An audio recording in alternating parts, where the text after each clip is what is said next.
So a summary, oh, thank you for turning on the recording. A summary of feedback from task force members from the very first task force meeting on June 13, 2025 was provided with the agenda items for this task force meeting. We asked task force members to review that summary prior to this meeting. We are going to open up comment to task force members now on this item. Do we have any comments from the task force?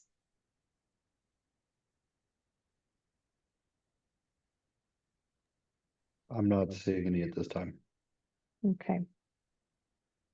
Hearing none, that concludes our comments from the task force. Clerk, did we receive any public comment? I'm not seeing any at this time. Okay. That concludes a presentation on tab 2. Next slide, please. So moving on now to tab 3, we'll be hearing a presentation today from UC Berkeley SafeTrek research team on trends in vehicle fleet, road user injuries, and fatalities. Again, UC Berkeley is conducting research in support of the vehicle weight safety study staff report to the legislature. And this is happening concurrently with the convening of our task force. We anticipate the UC Berkeley research team will give a similar presentation as they are today, also at future task force meetings, followed by questions for discussion. Immediately following this presentation, we will have a 15-minute break before we move on to tab 4, which includes the discussion portion of this meeting. So I'm going to turn it on over to Matt Rafeman with UC Berkeley. Great. Well, thank you for having us today and giving us the opportunity to share these findings from our research with you. Today, we're going to be talking about, as Kayla mentioned, the trends in road user injuries and vehicle fleet characteristics. I am a researcher at UC Berkeley with a PhD in Masters in Public Policy and led the research for this portion of the academic report.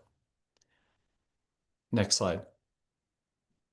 So today's agenda for this presentation, it's 6 different parts. I'm hoping to be as concise as possible, but it probably will take a bit of time. So if you have questions, there's some spots spread out across the agenda for questions. So please hold them and ask them as appropriate. I want to make sure that folks who are interested understand the material. Our goal is to really share this information with you and be in service of the task force with this academic report. So we want to make sure folks understand it. We're going to be going through these 6 different pieces. So we'll talk about a summary of the trends of passenger vehicle size nationally. We'll then talk about the weight fee landscape nationally at the state level. And we'll also talk about the adoption of vehicle safety technology in new model year vehicles. And then we'll pivot to talk about California's specific registered vehicle fleet and California's summary of trends in road user injuries and fatalities, and finish up with a discussion of the relationship between vehicle size and injury risk driven by the academic literature. Next slide. So as I mentioned, the goals for today, from my perspective at least, is to provide data to inform your discussion and your deliberations as a task force, to stay within the bounds of the science and the research, and to catalyze the conversation, but not direct the conversation. Next slide. So the first section we're going to talk about today is this piece on trends in passenger vehicle weight, and this is a national analysis. But next slide. There's sort of 2 aspects I think that are useful to maybe all be on the same page from a definitional perspective. The first is the concept of vehicle weight. And vehicle weight is more complicated than you might imagine. But I'm sure folks in the room have a lot of experience with this.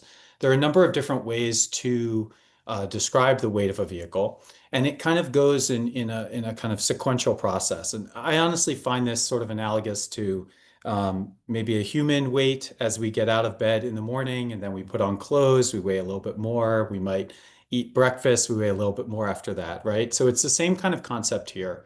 So unladen weight is just the weight of the vehicle as it rolls off the assembly line. It doesn't have any fuel, doesn't have any fluids in it or any passengers or anything like that.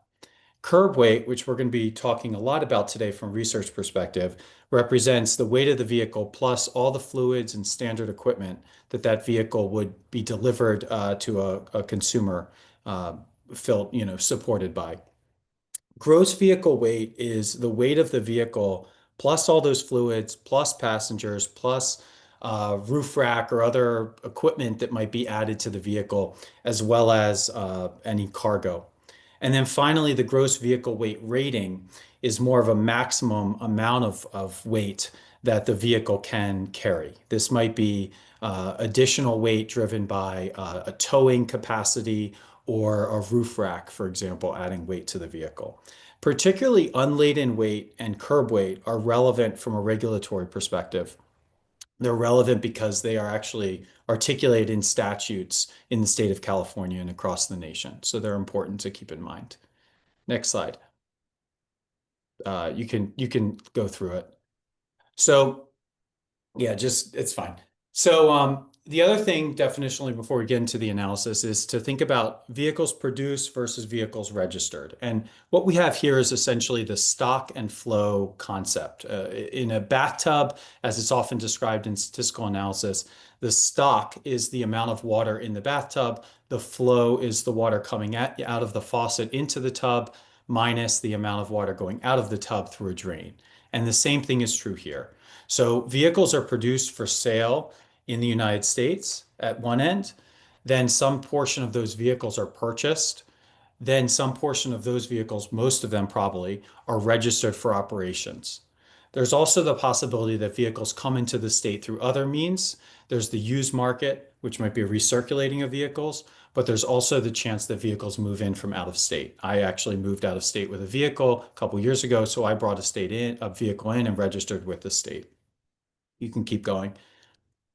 So then vehicles might be destroyed, right? They might be decommissioned. So vehicles come out of the registration stock. And then one more slide. And then finally, they might move out of the state. So the two data sets that we're going to be talking about in this section are the two ones that you see in blue: vehicles produced for sale in the United States, which is a kind of influx of new model year vehicles coming into the market, and then vehicles registered, which represents the actual vehicles on the road as you would see it if you went out and looked at a road today in California. Next slide. So now let's get into some of the analysis. So first, we're looking here at national level analysis. This is curb weight on the y-axis and year on the x-axis. So we have from 1975 to 2021, and we have curb rate ranging from 2,500 pounds to 5,500 pounds. And we have the average weight of new vehicles manufactured for sale in the United States. And what you can see is that in 1975, the average curb weight was around 4,000 pounds. It then dropped in the late 1970s to 3,250, about 25% drop in weight, and then has steadily increased over the last 40 years or so, up to a period now where we are that's actually higher than we were in 1975. So if we wanted to just think about weight, we could stop there and we could say vehicles are getting heavier over time. This is a trend that's been established. It's been going on for the last 45 years. I do think it is a little bit interesting to think a little bit about what happened with regard to regulation in the late 1970s for the purposes of this analysis. The point being that regulations set, in this case at the federal level, do affect the fleet as we see it on the road. And what happened in the late 1970s is the implementation of CAFE standards, or the corporate average fuel economy standards for efficiency. And these are an artifact or a kind of response to the oil crisis in the 1970s and the requirement that auto manufacturers set in place efficiency standards in terms of miles per gallon for vehicles that are manufactured for production. And that ratcheting up of the efficiency of these vehicles over a certain period of time in the late 1970s and early 80s resulted in a dramatic drop in the vehicle weight of new vehicles sold in the United States because it was relatively easy to just decrease the weight of vehicles to improve their efficiency and meet the regulations. There's a side effect of this, though, which is the creation of what folks have called the SUV loophole, which is relevant for our discussion later today, which is that when you combine those CAFE standards, which had a specific carve out, a different standard for four-wheel drive vehicles, which were largely commercial vehicles at the time, as well as this other tax that went into place for fuel efficiency. It created the loophole that really precipitated the transition towards larger vehicles in the United States, combined with consumer demand. And we can go to the next slide for more on this. So if we think about the share of vehicles manufactured in the United States and how they have changed over the years, we can see a progression that is largely told as a story of the sedan and wagon going from the dominant vehicle in the vehicle fleet as purchased new to the least dominant vehicle in the vehicle fleet. So sedans and wagons in 1975 represent about 80% of new vehicles sold in the United States. And if we fast forward to where we are today, it's actually totally inverted. So sedans and wagons are only about 20% of vehicles sold in the United States right now, produced for sale. And during that same period, what we've seen is a progression from preference for sedans and wagons to truck SUVs and car SUVs.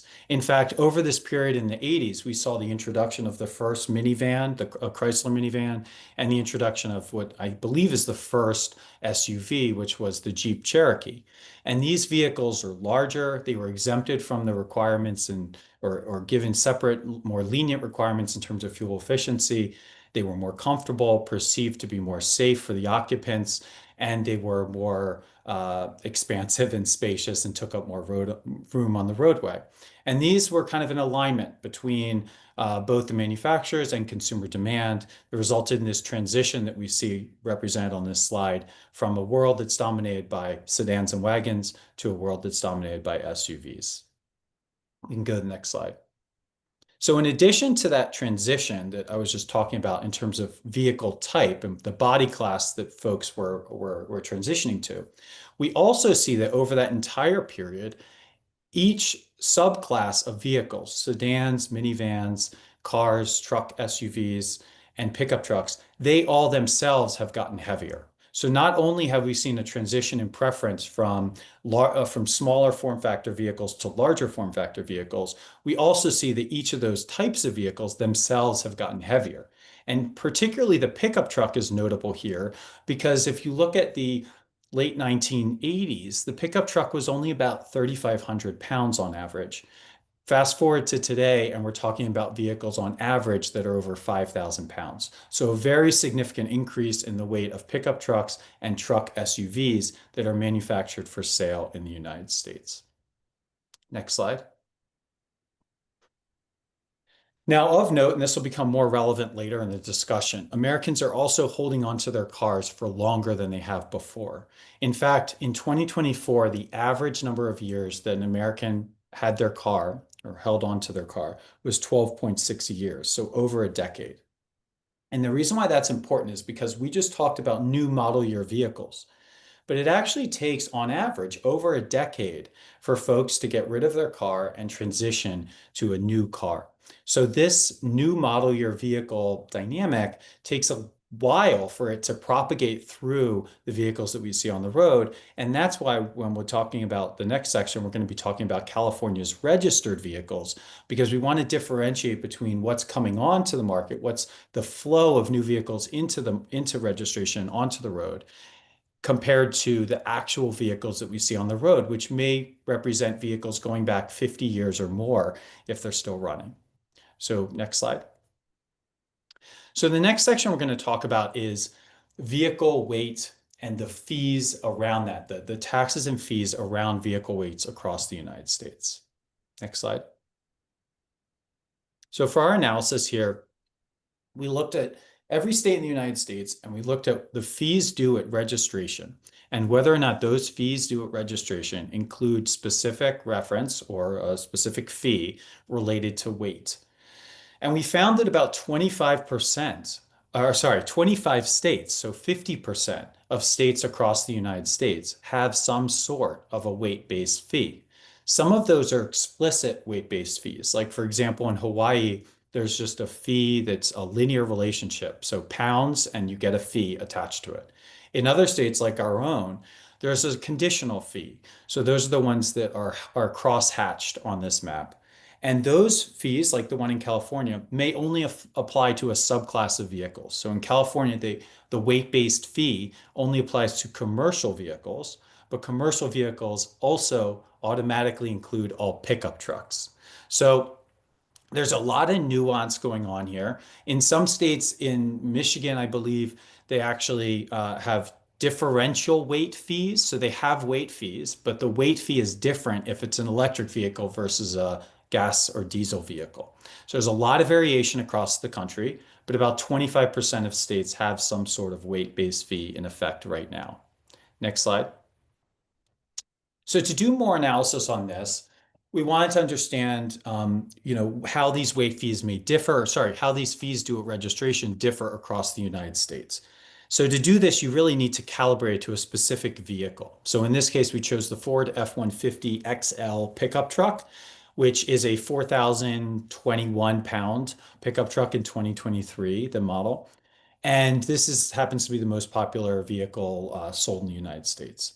That's why we chose it for this analysis. And what we found is that, again, the fees due at registration vary dramatically across the country. California is not the most expensive. New Hampshire is, but it's up there. I think California is the second or third most expensive for this particular vehicle, in this case, registered in Sacramento County. So we see really dramatic variation. On average, it's around $100 of fees due at registration. But there's a lot of variation across the states depending on different factors that are included and whether or not they have a weight-based fee. So we can go to the next slide. So as I mentioned, in California, commercial vehicles and pickup trucks have a weight-based fee. This is the schema for the weight-based fee. It ranges from 0 to 2,000 pounds of $8. Actually, 0 to 3,000 pounds is $8. All the way up to 9,000 to 10,000 pound vehicles paying $360. In this case, as I mentioned, the Ford F-150 was 4,021 pounds, and so it falls into the 4,000 to 5,000 pound bucket and was charged an $80 fee.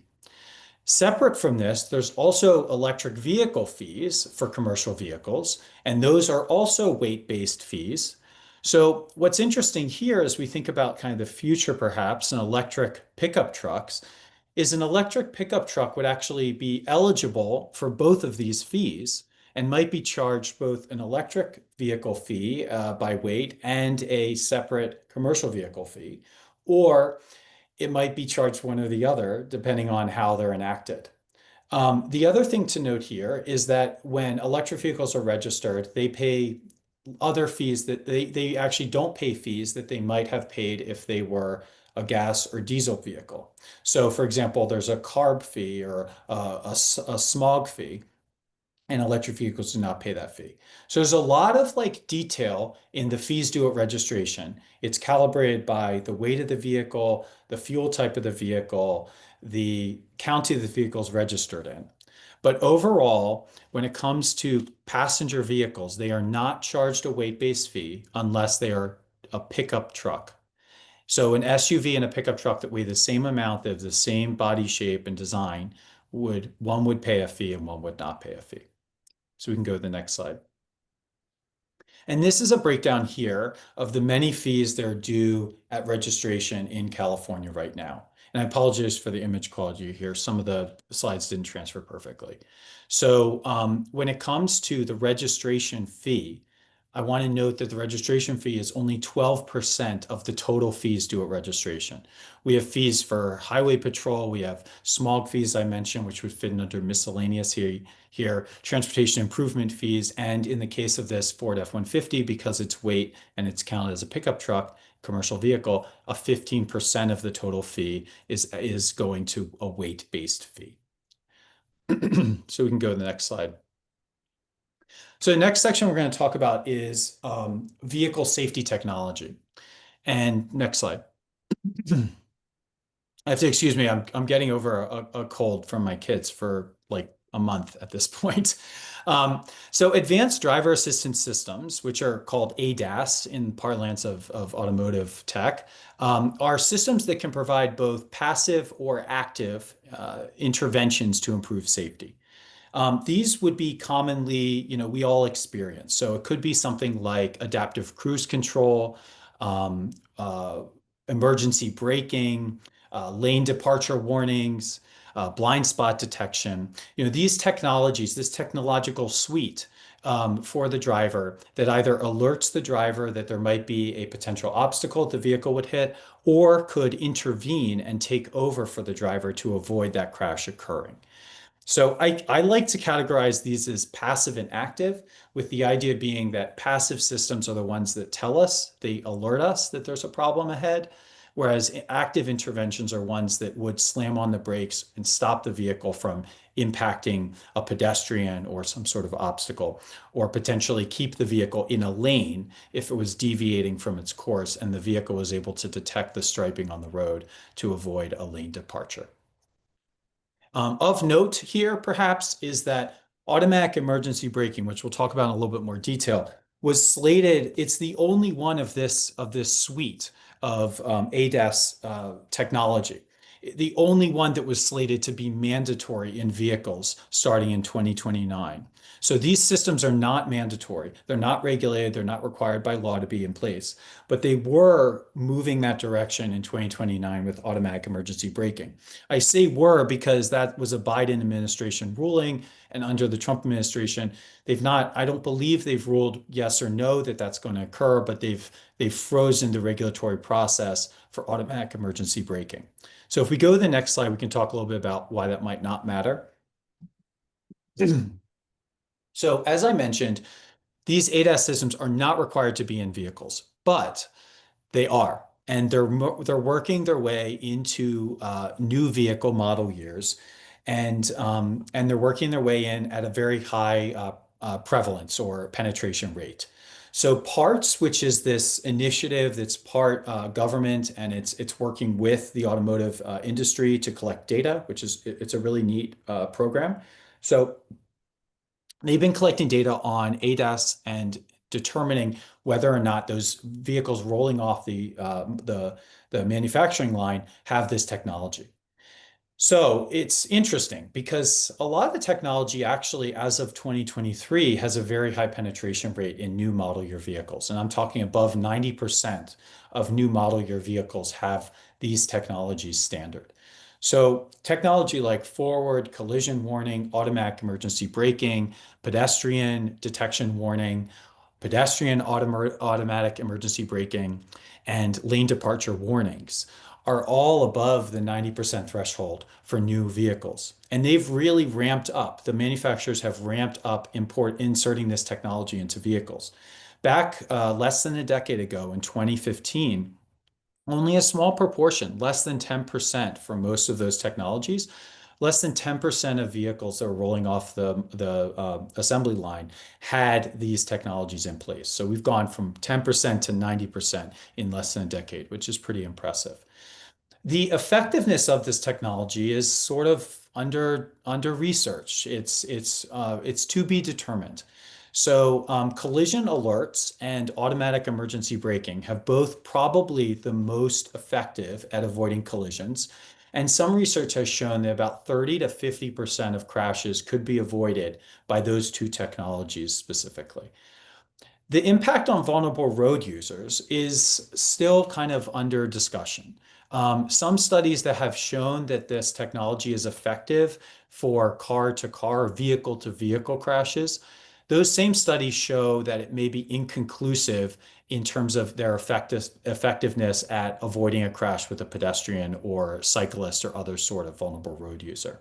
There is some research that shows that there is an effect. It may be attenuated, meaning it's a little bit less effective as a vehicle-to-vehicle crash, but still maybe about a third of crashes could be avoided by a forward collision warning and automatic emergency braking. Though the efficacy is debatable at night and at speeds greater than 50 miles per hour. Next slide.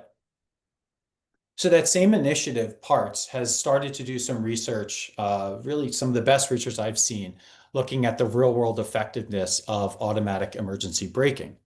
And two things from their study that came out this year that I think are really interesting and worth noting. The first is that automatic emergency braking as a technology is getting better over time.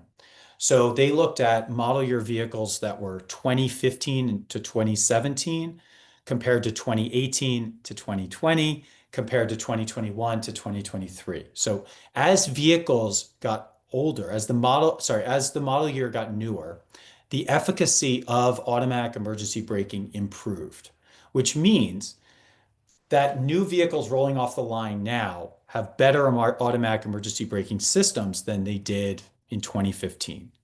And that's good. That's really important.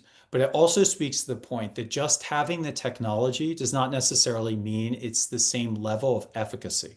So that 90% penetration rate that I was mentioning before is really great, but it doesn't mean that all those vehicles have the same effectiveness of automatic emergency braking or ADAS systems. The other thing that's really important from this research is the relationship with vehicle weight. And that's to say that the effectiveness of automatic emergency braking is itself mitigated or mediated by the weight of the vehicle. So striking vehicles that were lighter, like 2,000 pounds, the automatic emergency braking effectiveness was higher than vehicles that were much heavier, like 8,000 pounds. In fact, almost twice as effective for lighter vehicles than heavier vehicles. So this relationship between automatic emergency braking and weight is something that needs to be studied and is very notable. There's reason to understand this. I think it does make sense in the sense that unless the vehicle is perfectly spec'd with larger brakes that are capable of increasing the stopping ability of a vehicle that's heavier, then heavier vehicles are going to stop more slowly than lighter vehicles because of their momentum and their weight. So it's definitely logical that this relationship exists, but this is the first time I've seen it documented in research. We can go to the next slide.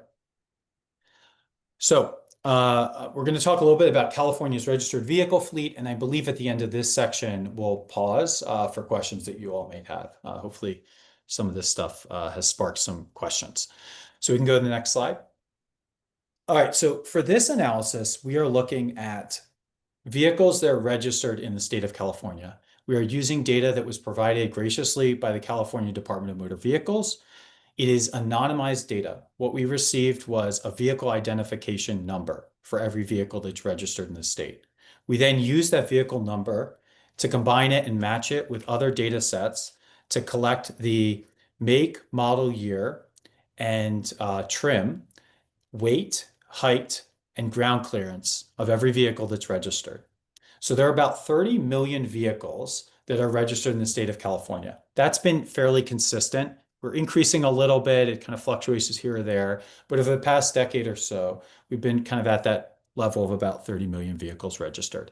89% of those vehicles are personal vehicles. 9% of the vehicles are commercial vehicles, and government and rental vehicles both have about 1%, 1.2% of vehicles that are registered. So our fleet is obviously dominated by personal vehicle registrations. Next slide. So we did a similar analysis to what we talked about before with regard to new model year vehicles, but now we're looking at vehicles that are registered in the state of California. And we're looking at the proportion of vehicles that were registered that were cars, other types of vehicles, a catch-all group, pickup trucks, SUVs, and vans. And what we can see from the analysis is that cars, as of 2023, our most recent year of data, are the most popular vehicle registered in the state of California still. SUVs have not overtaken cars in terms of registration, even though they are far more popular in terms of new model year sales. That's because people are holding on to their cars or their vehicles for more than a decade, as we talked about before. However, the proportion of vehicles that are SUVs is rapidly increasing. And just from 2010 to 2023, it's increased by about 70%. So right now, I would say SUVs are poised to overtake sedans as the most common vehicle on the road in California over the next 5 years. On the other hand, vans are becoming less popular. Other category vehicles are becoming less popular, and pickup trucks are relatively constant at around 15% of vehicles that are registered on the roads. Next slide. So we looked at 2023 and we asked the question, what is the average weight, height, and ground clearance of vehicles that are registered on the road, broken down by sedans, SUVs, vans, and pickup trucks? Just to answer the question that we all probably know the answer to, which is how these vehicles are heavier and larger than each other. So the average sedan registered in California in 2023 was about 3,200 pounds, had a height of 57 inches and a ground clearance of 5.7 inches. SUVs, on average, were 26% heavier, 38% taller, and 19% more ground clearance off the ground than sedans. Pickup trucks were 50% heavier than sedans on average.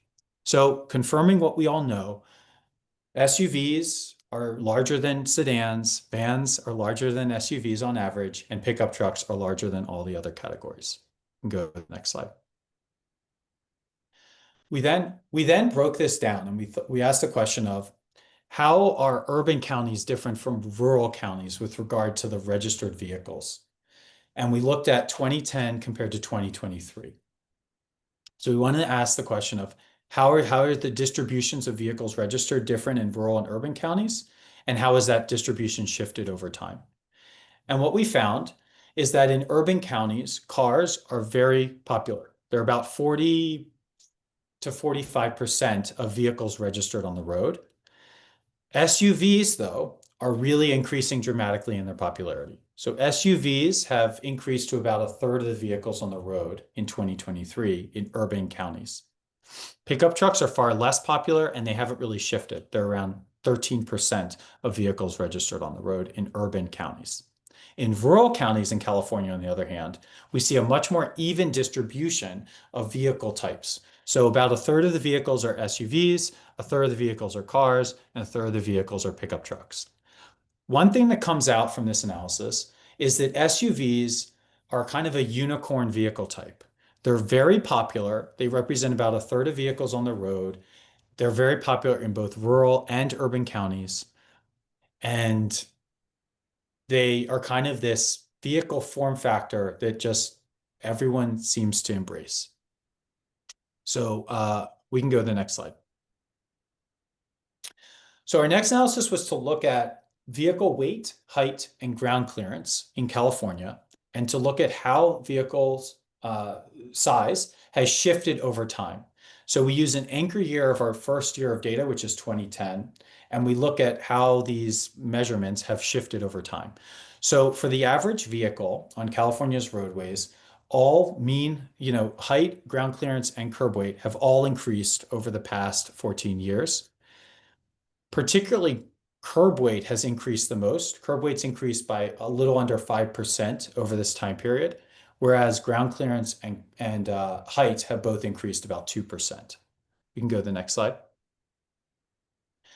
We wanted to learn a little bit more about this and how it might look different for different vehicle types. So we broke this out by cars, pickups, and SUVs, and did the same analysis for curb weight, height, and ground clearance. Now, what we found is that when it comes to curb weight, pickup trucks have grown the fastest of any of the other categories of vehicles. Pickup trucks have grown about 7% in terms of their weight over the past 14 years. And again, this is vehicles registered in California. Cars have grown as well, but they've grown about 3% in terms of weight. Again, for pickup trucks and cars, they've both grown in height and they've both grown in ground clearance as well. You may note here that SUVs have gotten smaller over the time period. Now that's interesting. And we started to think about that a little bit more. We looked at the vehicle distribution, vehicles that are really popular in California, the top 15 vehicles registered every year. And what we saw is an interesting trend, which is that the preference, the vehicles that folks are registering in California for SUVs are getting smaller because they're different types of vehicles. The most popular vehicles, if there were SUVs in 2010, were vehicles like the Ford Expedition or the Chevy Tahoe. These are full, very large pickup truck style vehicles that have the SUV form factor. If you look at today, in 2023 at least, the most popular SUVs are not those vehicles. They're actually vehicles like the Toyota RAV4, the Honda CR-V. These are mid-size SUVs. So the reason why I believe these are getting smaller in terms of SUVs in terms of size is because preference is shifting towards smaller form factor SUVs. They're still larger than sedans, but they're not as large as the SUVs that existed in the past. This may speak to the concept of an SUV being too general a category, and the need for we, the royal we, kind of as automotive people, to be thinking a little bit more about how to break out SUV into different types of classes when we talk about this information. So we can go to the next slide. So we then looked at rural versus suburban versus urban areas. And this analysis tells a story that's very consistent with the work I've already shared with you around registration data and vehicle types, which is to say that it appears that the vehicles that are registered in rural areas are growing faster than the vehicles registered in suburban areas, which are growing faster than the vehicles registered in urban areas. And this makes sense because, as we talked about, vehicles that are registered in rural areas tend to be more even split, including a larger proportion of vehicles that are pickup trucks. And so if pickup trucks are growing the fastest and pickup trucks are more common to be registered in rural areas, then it makes sense that the average weight, height, and ground clearance of those rural areas is growing faster than urban areas, for example. But this does speak, as well as with the other work, that we have different vehicle types registered in different parts of the state. So any policies, any approaches to regulation, any ideas around fees or anything like that, we do need to recognize there are geographical equity questions that need to be answered and considered around how those policies might affect different portions of the state differently. Next slide. So there's a lot of interest in electric vehicles. We wanted to talk a little bit about electric vehicles in the state of California. Just two slides here. So despite electric vehicles becoming more popular over time, and they have become more popular, in 2010, gasoline and diesel powered vehicles were 98% of vehicles that were registered on the road in California. So basically all the vehicles, right, in 2010. In 2024, that number had dropped down to 87.5%. About 10% of vehicles that are registered on the road had transitioned to other fuel types besides gasoline and diesel vehicles. And on the right here, you see a pie chart with the 2024 registration data broken down by fuel type. And about 86% of vehicles registered on the road in California in 2024 were gasoline vehicles. About 2% were diesel vehicles. So combined of about, as I mentioned, 87.5%. Then we have 5% of vehicles were battery electric vehicles, 6% were gasoline hybrid vehicles, and then 1.5% were plug-in hybrid vehicles. So we are transitioning as a state, but the vast majority of vehicles, 88%, are still powered by gasoline or diesel fuel. We can go to the next slide. But the reason why electric vehicles matter is because for this discussion, is because electric vehicles are heavier. So I thought about this a little bit, and I think the easiest way to share kind of what's going on here is to just look at a couple examples of vehicles that were manufactured with the same body class, the same type of vehicle body, but were built with different fuel types. So you have the 2019 Volkswagen Golf, the 2020 Toyota RAV4, and the 2024 Ford F-150. So in the case of the Volkswagen Golf, the baseline Golf is about 3,000 pounds. The battery version, the electric vehicle version of that, is 3,500 pounds. So it got about 17.5% heavier with a battery electric vehicle compared to gas. The Toyota RAV4 is interesting because in this year, it was actually manufactured as a gas vehicle, a hybrid vehicle, and a plug-in hybrid vehicle, the Toyota RAV4 Prime. And in this case, the plug-in hybrid vehicle was 24% larger than the gas-powered vehicle. And finally, with the 2024 Ford F-150, we have a gas version, a hybrid version, and the battery electric version, which is the Ford F-150 Lightning. And in this case, the battery electric version is 30% heavier than the gas version, 6,400 pounds compared to 5,000 pounds weight for the Ford F-150. Now, yes, range of the vehicle, the size of the battery, these things are what's driving, the differentials in weight. But the reality is the electric vehicles are going to weigh more than their gas vehicle counterparts.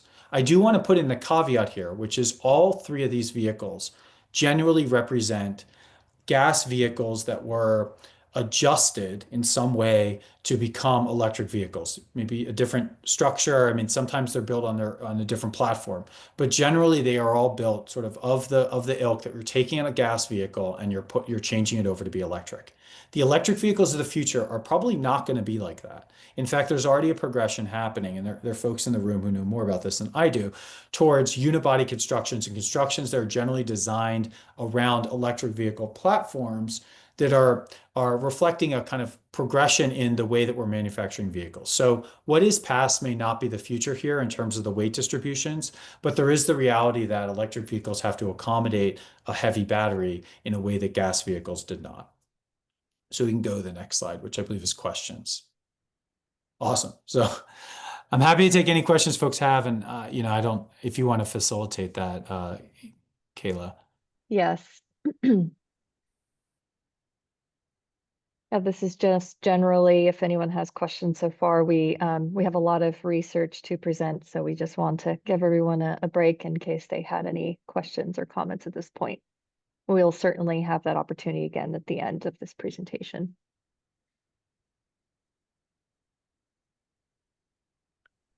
We will start with those comments by calling on the representative from CHP. Hi, yeah, I want to go back because you were discussing the emergency braking studies and the charts there, and I just wanted to touch base on it real quick because you made a comparison of weight to stopping distance, and I know that weight does not play any bearing on stopping distance. So, was there something in the study that related that? Yes, correct. That's the finding from the PART study. And my theory on that is it doesn't affect stopping distance, but if it's underpowered, I mean, this is a theory, but if the brakes are underpowered for the vehicle, then it's possible that it could be affecting it. But whatever the reason, that was the finding of their analysis. Yeah.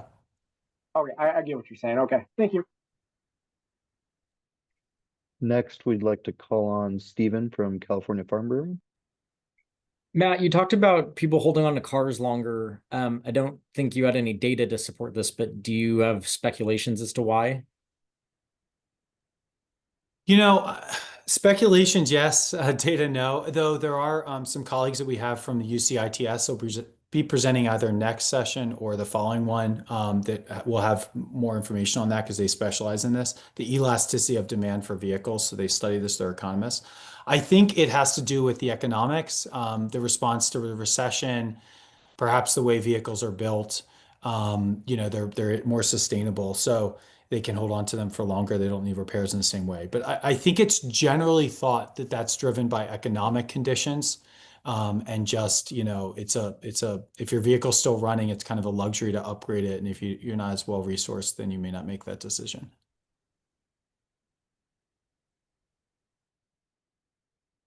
Next, let's go Mark, Streets for All.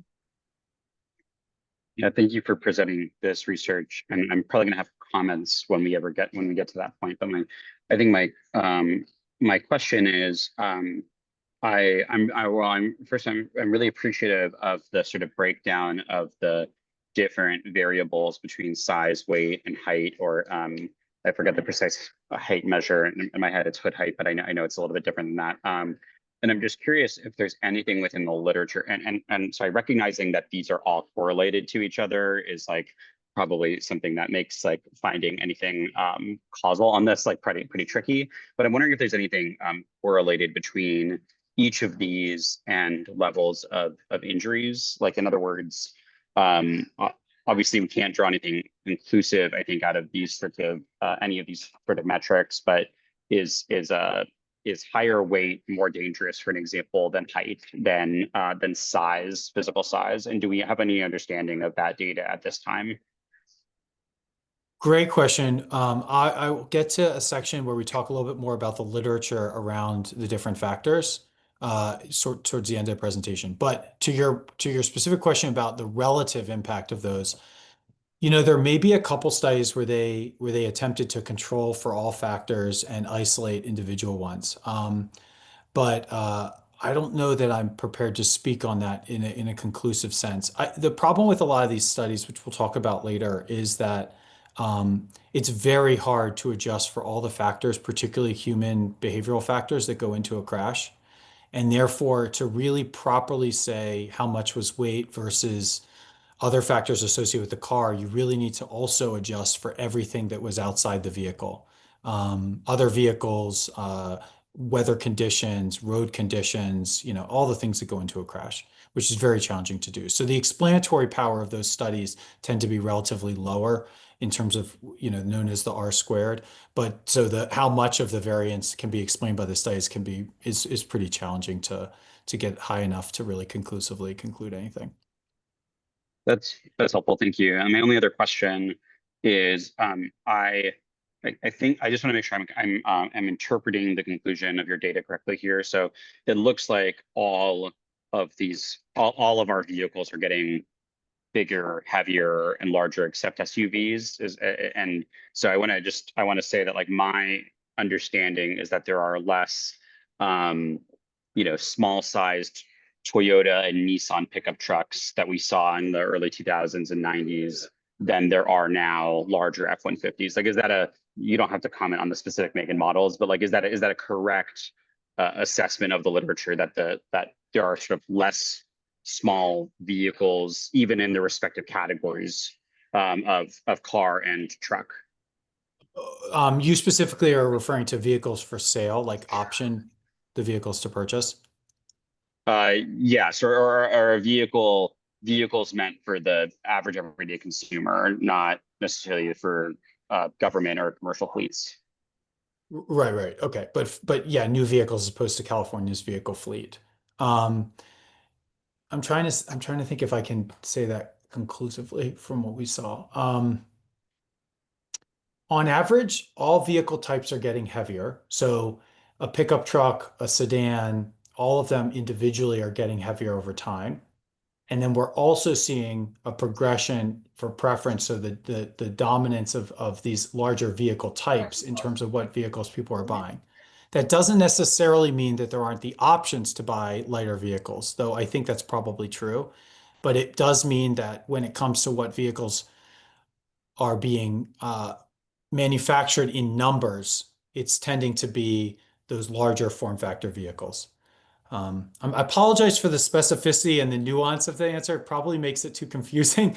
I don't want to state something that isn't necessarily supported by the data. No, I'm appreciative of that. Thank you. That's all my questions. Next, let's call on Paul from Auto Innovators. Thanks. Yeah, a few questions, but I'll maybe sort of limit it to sort of two comments and a question for now. The first was just sort of put a clarifying point on the AEB remarks around sort of the final rules issued by the agency.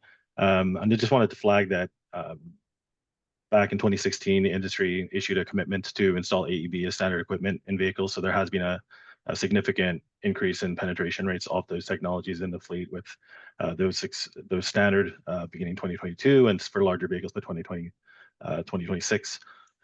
Progress being made in both of those areas. Additionally, back in 2003, the industry committed to looking at enhancing structural compatibility between vehicles, regardless kind of the vehicle type, and continue to be committed to that document as well. And I can share that as part of the process as well. I did have one question though. A lot of the early remarks in the presentation kind of focused on the impact of fuel economy standards on vehicle weight. Did you look as well at some of the other regulatory requirements around safety that may have led to some of the structural increases, or reviewed some of the literature in that area?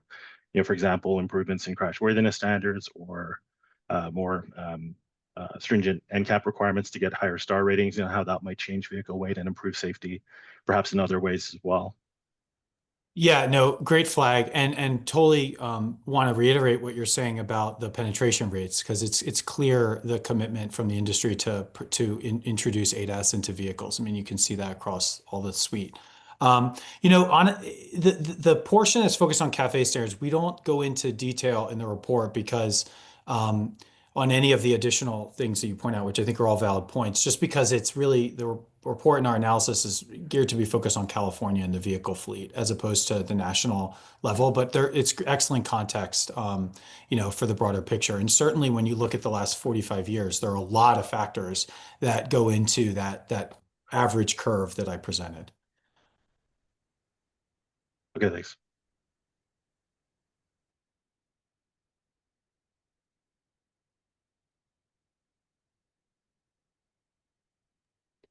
That looks like it's all the comments we got right now.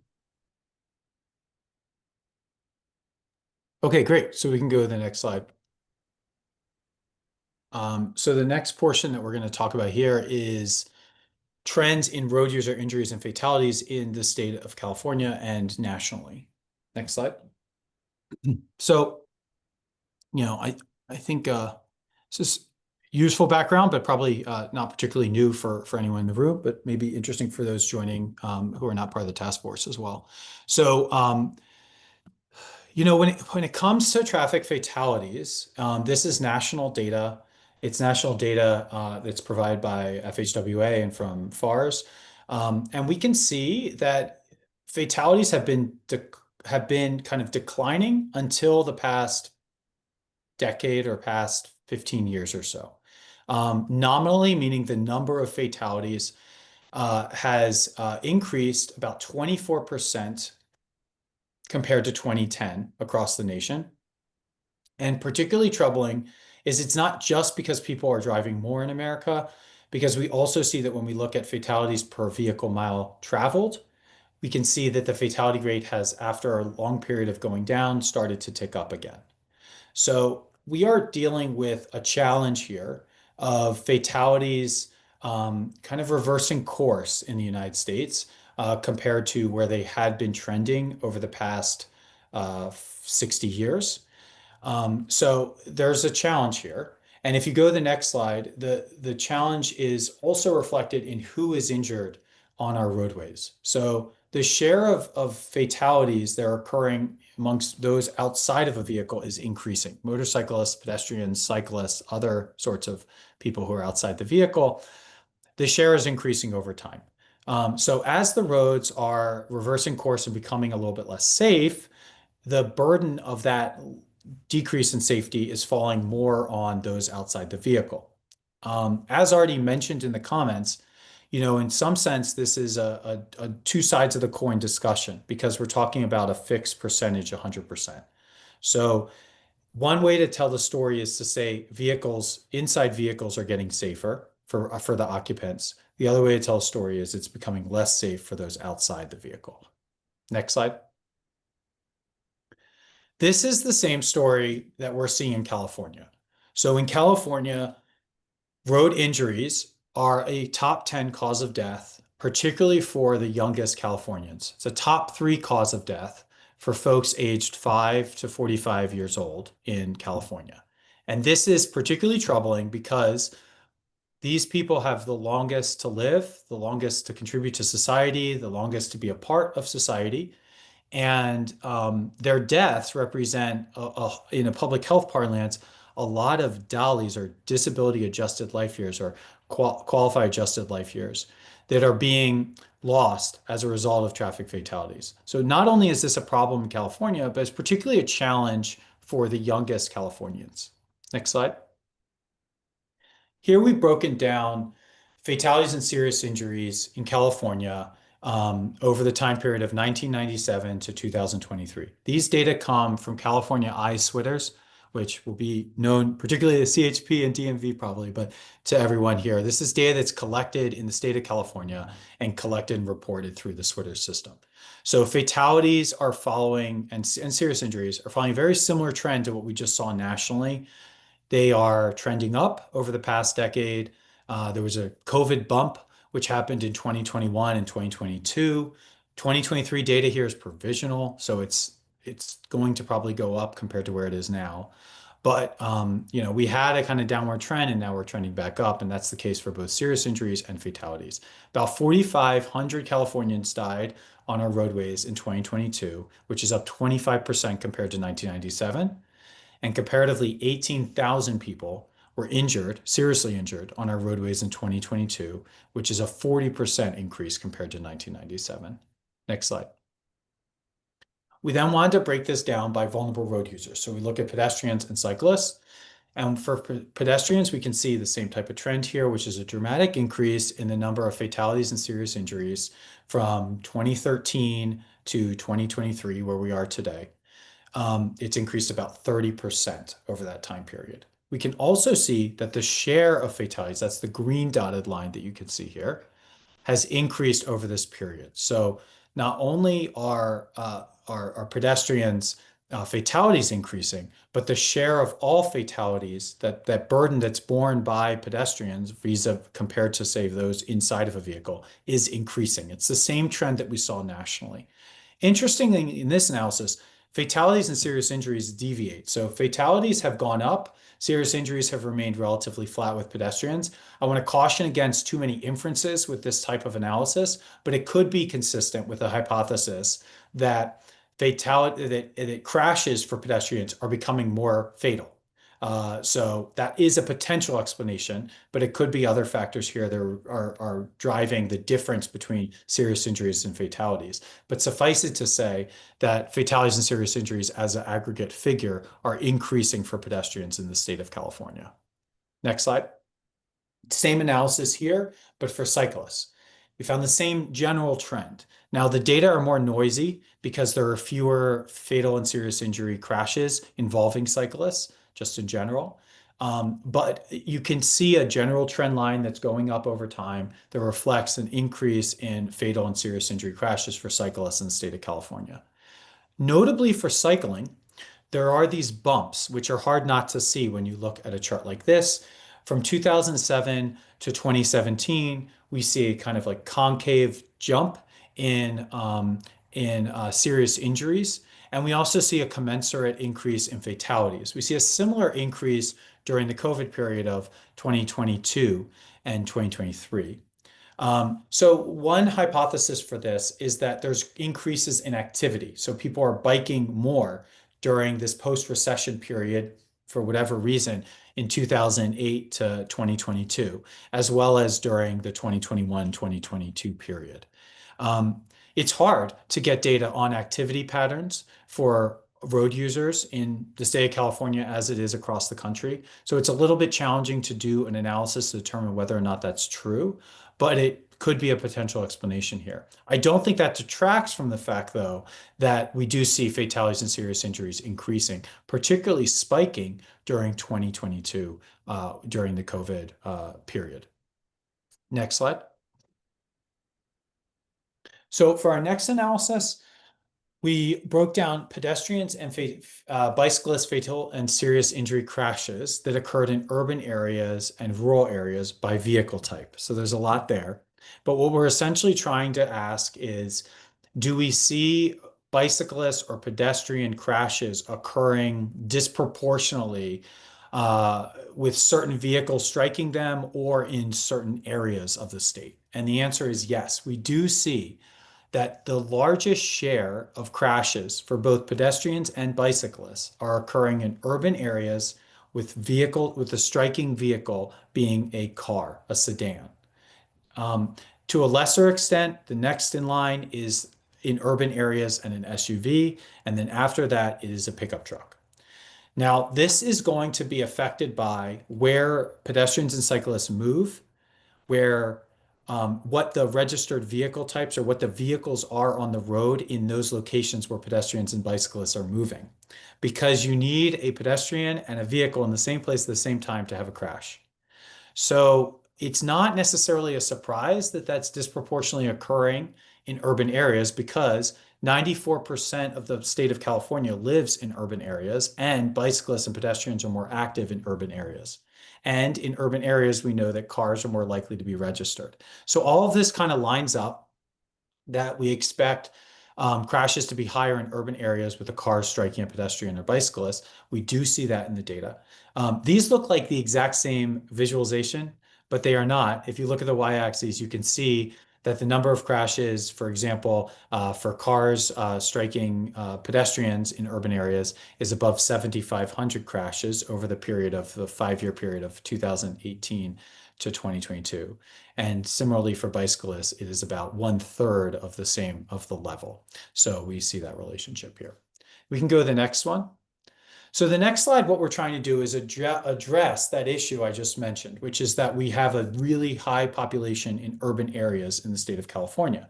So in this case, what we're doing is we're looking at urban and rural. Again, I apologize for the formatting issue here. And we're looking at an adjusted population analysis. So we're looking at crashes involving, in this case, pedestrians and resulting in a fatal or serious injury crash. So crashes per 100,000 people. So this adjusts out the disproportionate population distribution.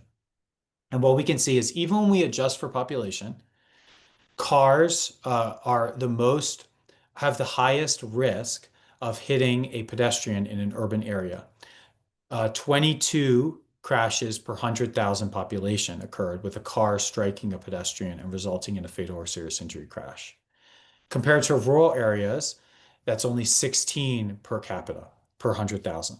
So in urban areas, cars are more likely to strike a pedestrian and result in a fatal crash than in rural areas.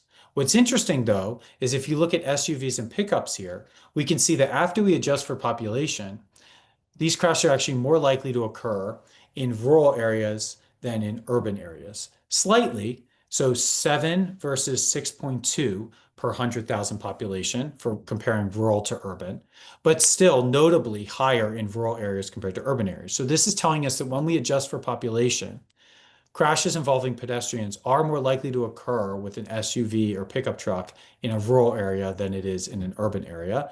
And cars are more likely to occur in an urban area than a rural area. So again, this speaks to not only the difference in distribution that we talked about before of vehicles, but that difference in distribution of vehicles is also resulting in a difference in the striking vehicle for pedestrian crashes that are resulting in a fatal and serious injury. We can go to the next slide. So for our next analysis, we want to look at disparities. So we looked at historically disadvantaged communities. And the way that we did this, the methodology was to use the Justice 40 initiative, which was an initiative created under U.S. Department of Transportation by President Biden.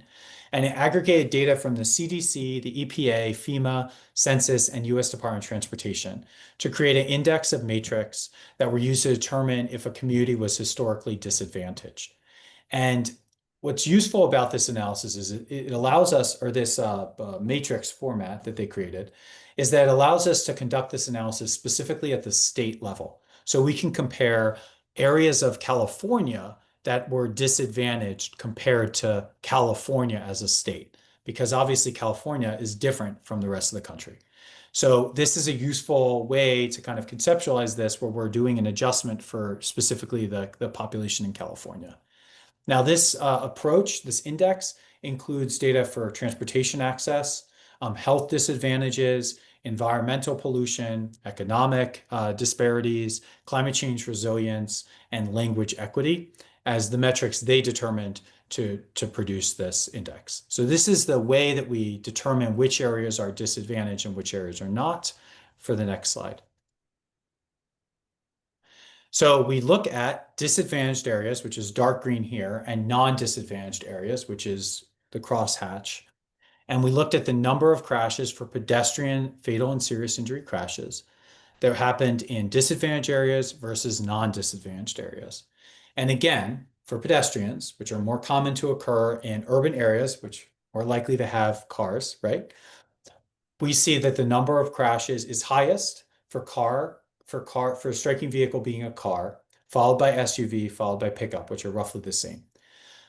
We also see notably in this that the number of crashes is roughly equal for whatever the vehicle type for disadvantaged and non-disadvantaged areas. So it appears, without adjustment, that there's kind of a roughly equal split between disadvantaged and non-disadvantaged communities. So we can go to the next slide where we do the population adjustment.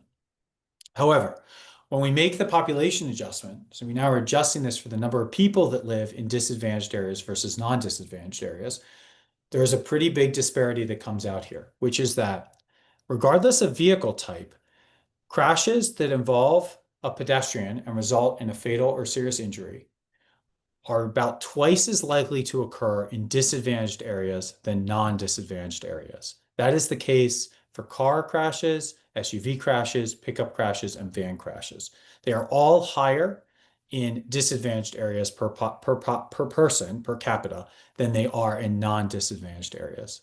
Again, we see the same pattern of cars being higher relatively per population than SUVs or pickup trucks.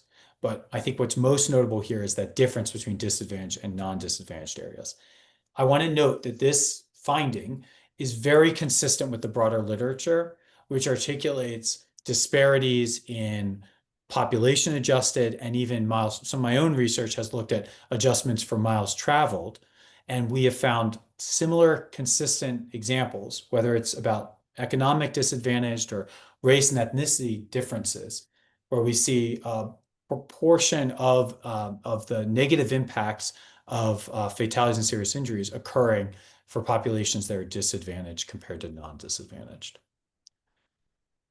Next slide. Okay, so to go into a little bit more detail on the findings here, we then looked at pedestrian, and I'll get to cycling in a second, and we looked at how pedestrian fatal and serious injury crashes are changing over time, and the proportion of total crashes that are occurring by vehicle type. So we're looking at how much more common it is for a certain vehicle type to be the striking vehicle in a pedestrian fatal and serious injury crash over time. And we're comparing 2010 to more recent years. And what we can see here is that SUVs have increased fastest as far as striking vehicle of all the vehicle types that we looked at. So SUVs may not be the most common vehicle to strike a pedestrian, as we've said in the past, but they are climbing the fastest of the vehicle types, followed by cars that have also increased over this time period, and pickup trucks that have also increased over this time period. So this is a factor of a lot of things. A lot of things are going into this and behind this. It's very hard to tease out what's happening. But as a descriptive analysis, we can see that SUVs are quickly becoming more and more common for as the striking vehicle for a pedestrian fatal and serious injury crash. Next slide. We did the same analysis for cycling. And in this case, cars and SUVs, by car I mean sedan, not the colloquial car of everything, but sedans and SUVs have increased almost 2x, as I said, as it was before. But they have both increased almost exactly the same amount over the time period. So both have increased. Pickup trucks have also increased over the same time period. So fairly consistent finding for pedestrians and cyclists, but a little bit complicated because cars are also increasing in terms of the fatal and serious injury crashes over the same time period. We can go to the next slide. So to better understand if there's evidence of the type of crash differing by vehicle type, we looked at data that's available in SWITRS, the California data set of fatal and serious injury crashes. And we looked at, for cyclists, what type of crash the bicyclist fatal and serious injury class was and whether or not it differed by vehicle type. Now, when it comes to type of crash, we can say pretty clearly that broadside crashes, which are sort of T-bone crashes as I learned them growing up, are the most common type of crash resulting in a bicyclist fatal or serious injury.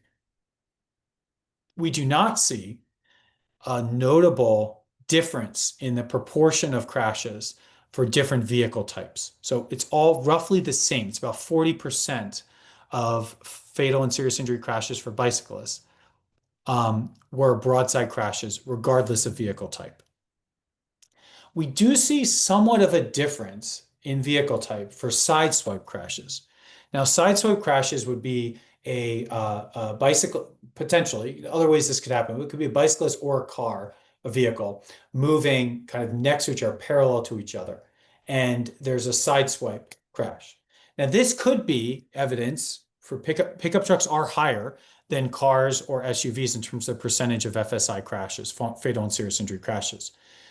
it could be evidence of a visibility challenge here. I'm not saying it is conclusive evidence of that, but it could be evidence of that.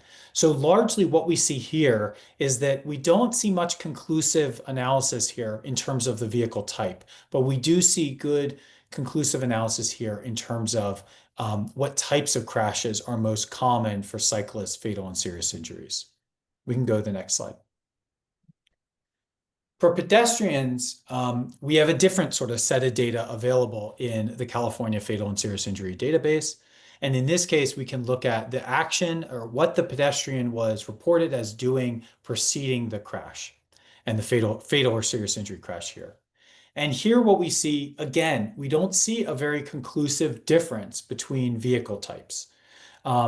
We see that not in a crosswalk is coded and as the most common type of action preceding a crash for a pedestrian, followed by crosswalks at intersections and pedestrians in the roadway. So I'm not gonna, I just want to, I'm sharing with you the analysis that we did. I want to be clear though that I don't see much here that I would be conclusive about in terms of any differences by vehicle type. We did the analysis, we didn't have conclusive results.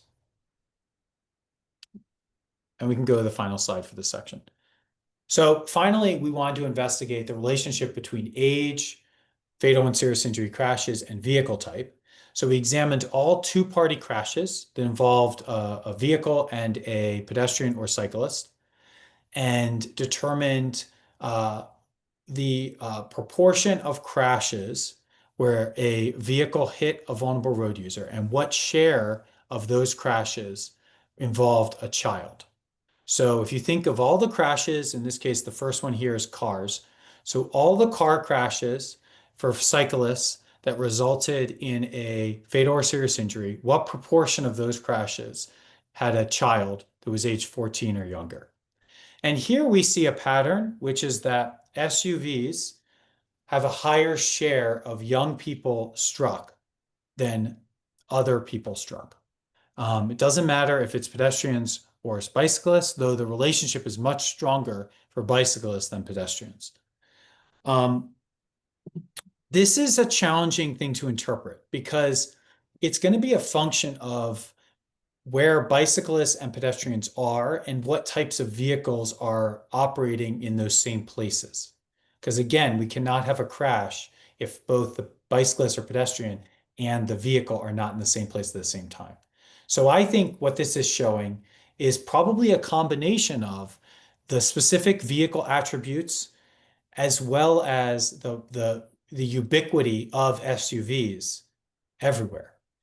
But I want to point out again what I found earlier, which is that cars are the most common vehicles registered in urban areas.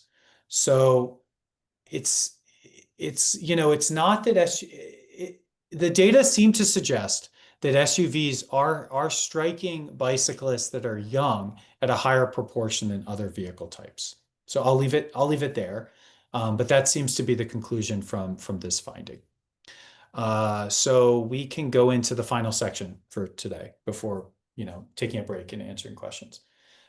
This final section is going to look at the academic literature and the literature available that's looking at various attributes around vehicle size and injury risk. Next slide. In the analysis I presented to you so far, what we're doing is we're describing trends in vehicle size and trends in traffic fatalities and serious injuries. What we, the royal we here, want to understand is the causal relationship between these two trends. That is actually very hard, as I kind of alluded to earlier, to do. And the next slide, we can talk a little bit about why that's the case. So the first thing I perhaps should mention is there are things happening in trend analysis that are really big deal things. So over that period that we've looked at, whether it's 1975 to today or 1997 to today for the fatal and serious injury crashes, this period included a recession for the United States that dramatically changed activity patterns, and it also included the COVID lockdown, which really dramatically shifted everything. And those macro trends really blow out of the water any sort of small correlations or relationships that we might see in the analysis. So that makes it particularly challenging from a kind of macro versus micro analysis perspective. There are unique things, though, about crash data that make this challenging as well. Inherent challenges around crash data collection include speed. We do not know exactly how fast a vehicle was traveling in a crash. There are ways that folks try to reconstruct a crash and understand if the vehicle was going over speed or not. But we don't have a black box for vehicles like you might have, for an airplane. Another thing that's really challenging is distraction. This information is getting better. We're getting better as a state at collecting this nationally. We're getting better tools to collect this information.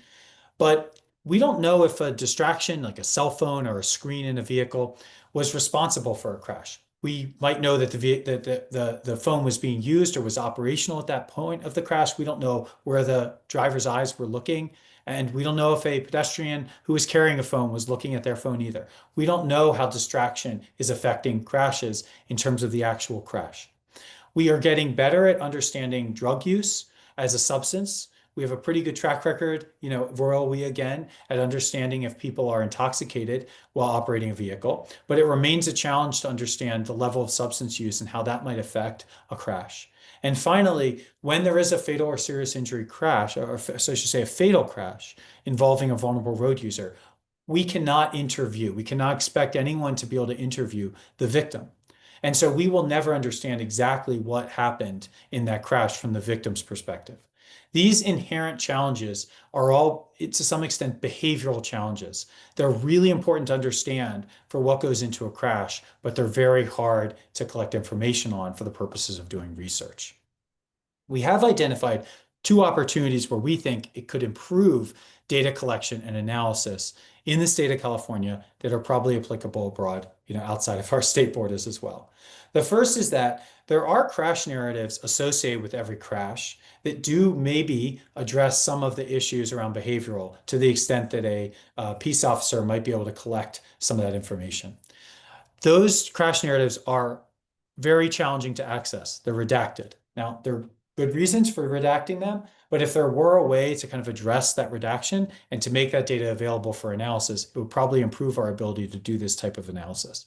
The other thing is that VINs, vehicle identification numbers for crash vehicles, so vehicles involved in crashes, are very rarely entered in to our California data.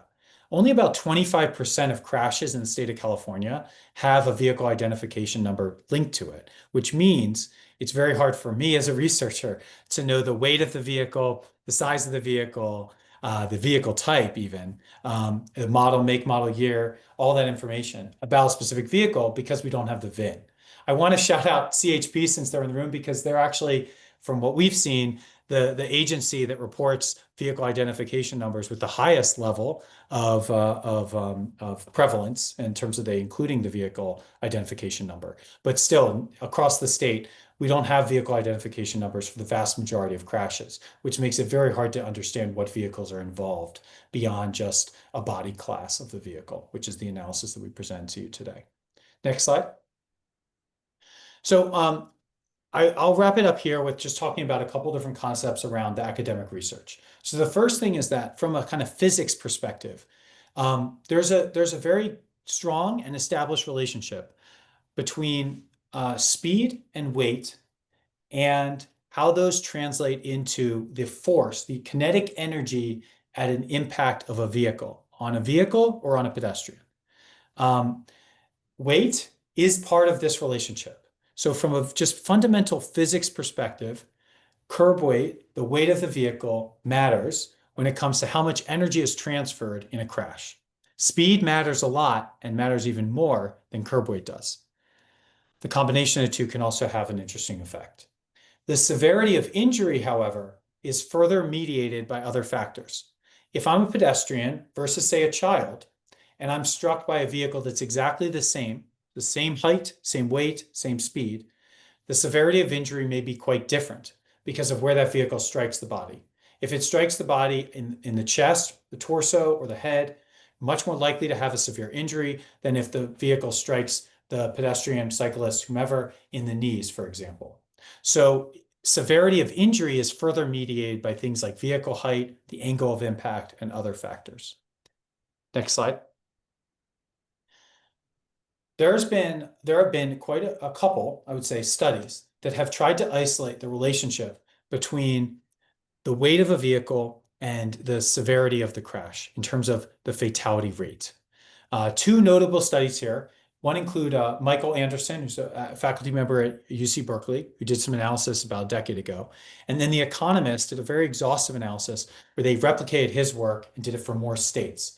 And both of those studies are fairly consistent in the sense that for every 1,000-pound increase when it comes to a vehicle-to-vehicle crash, not pedestrians or vulnerable road users, but vehicle-to-vehicle, for every 1,000-pound increase in the striking vehicle, the fatality rate increases by 40 to 60%.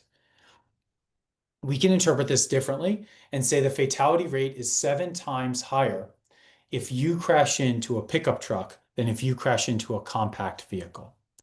It's the difference in the weight of the two vehicles that matters the most.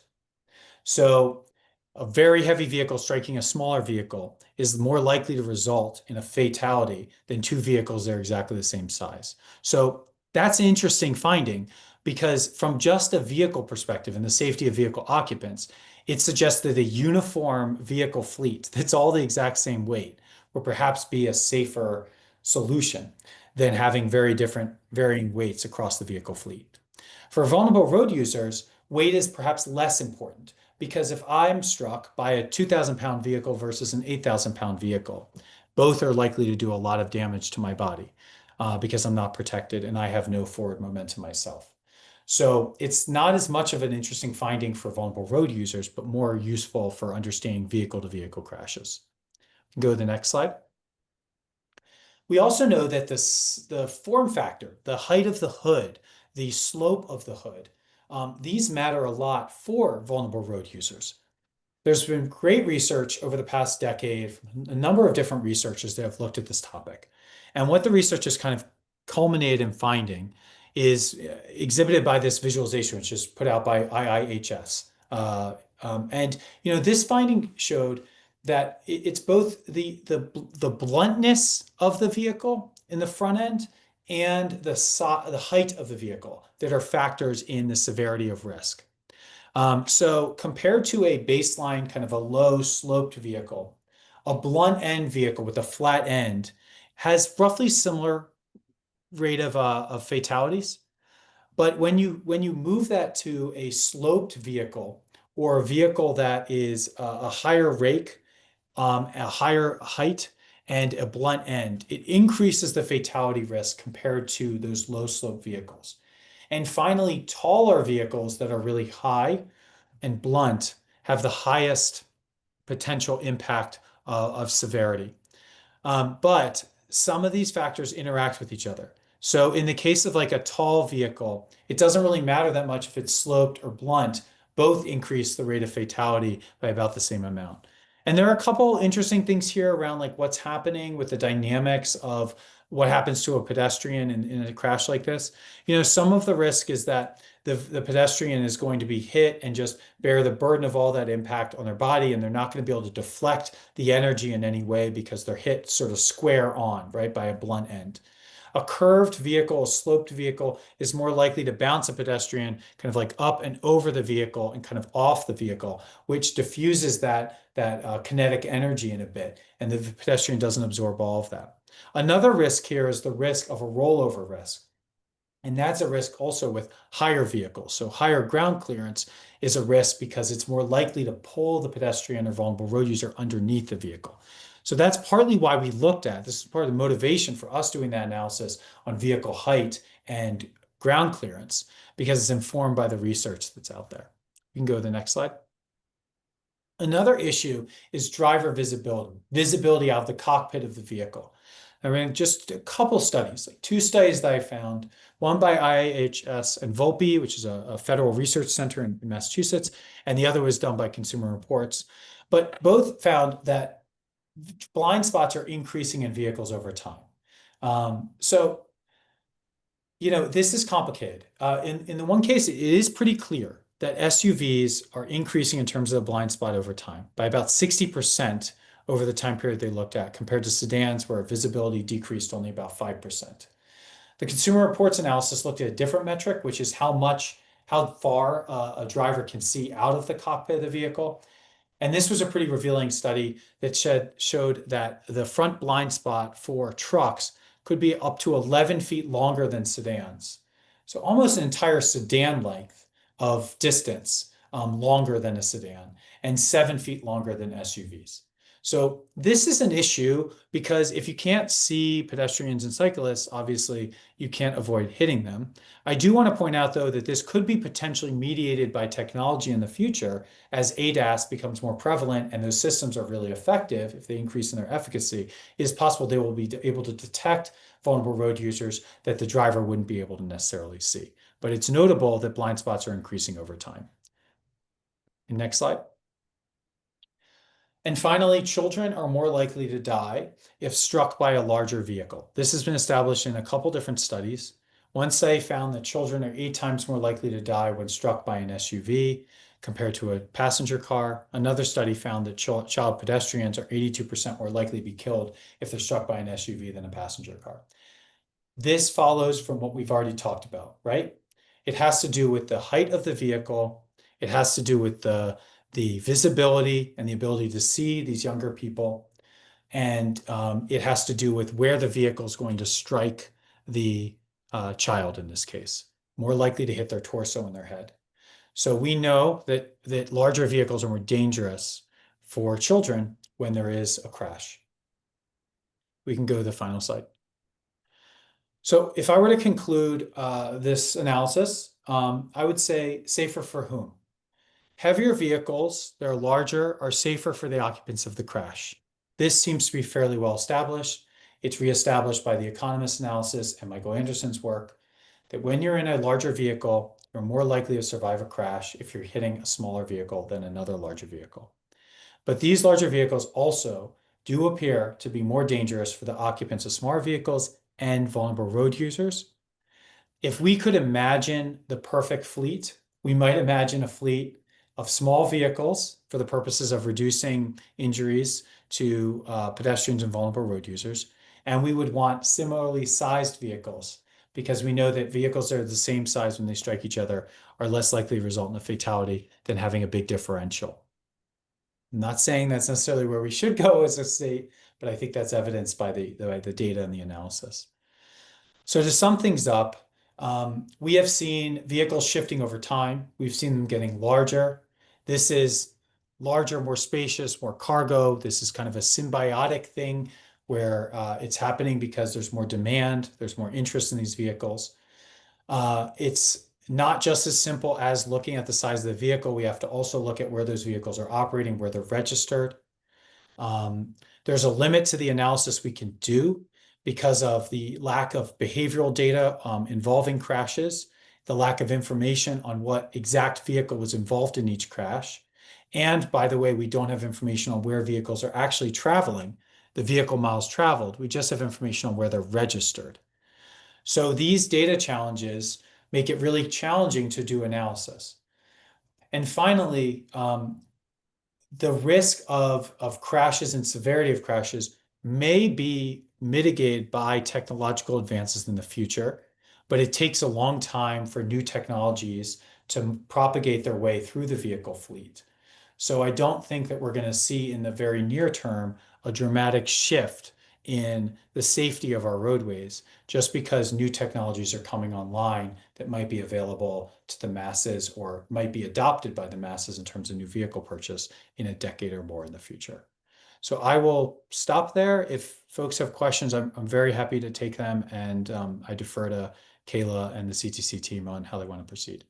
Yeah, thank you very much, Matt, and your team at UC Berkeley for this research and this very robust presentation. I do want to ask one clarifying question that came in during your presentation before we go to task force member and public comment on this item.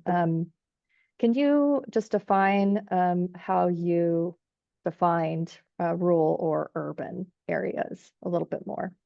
Yes, great question. I want to get the actual source for you. So hold on.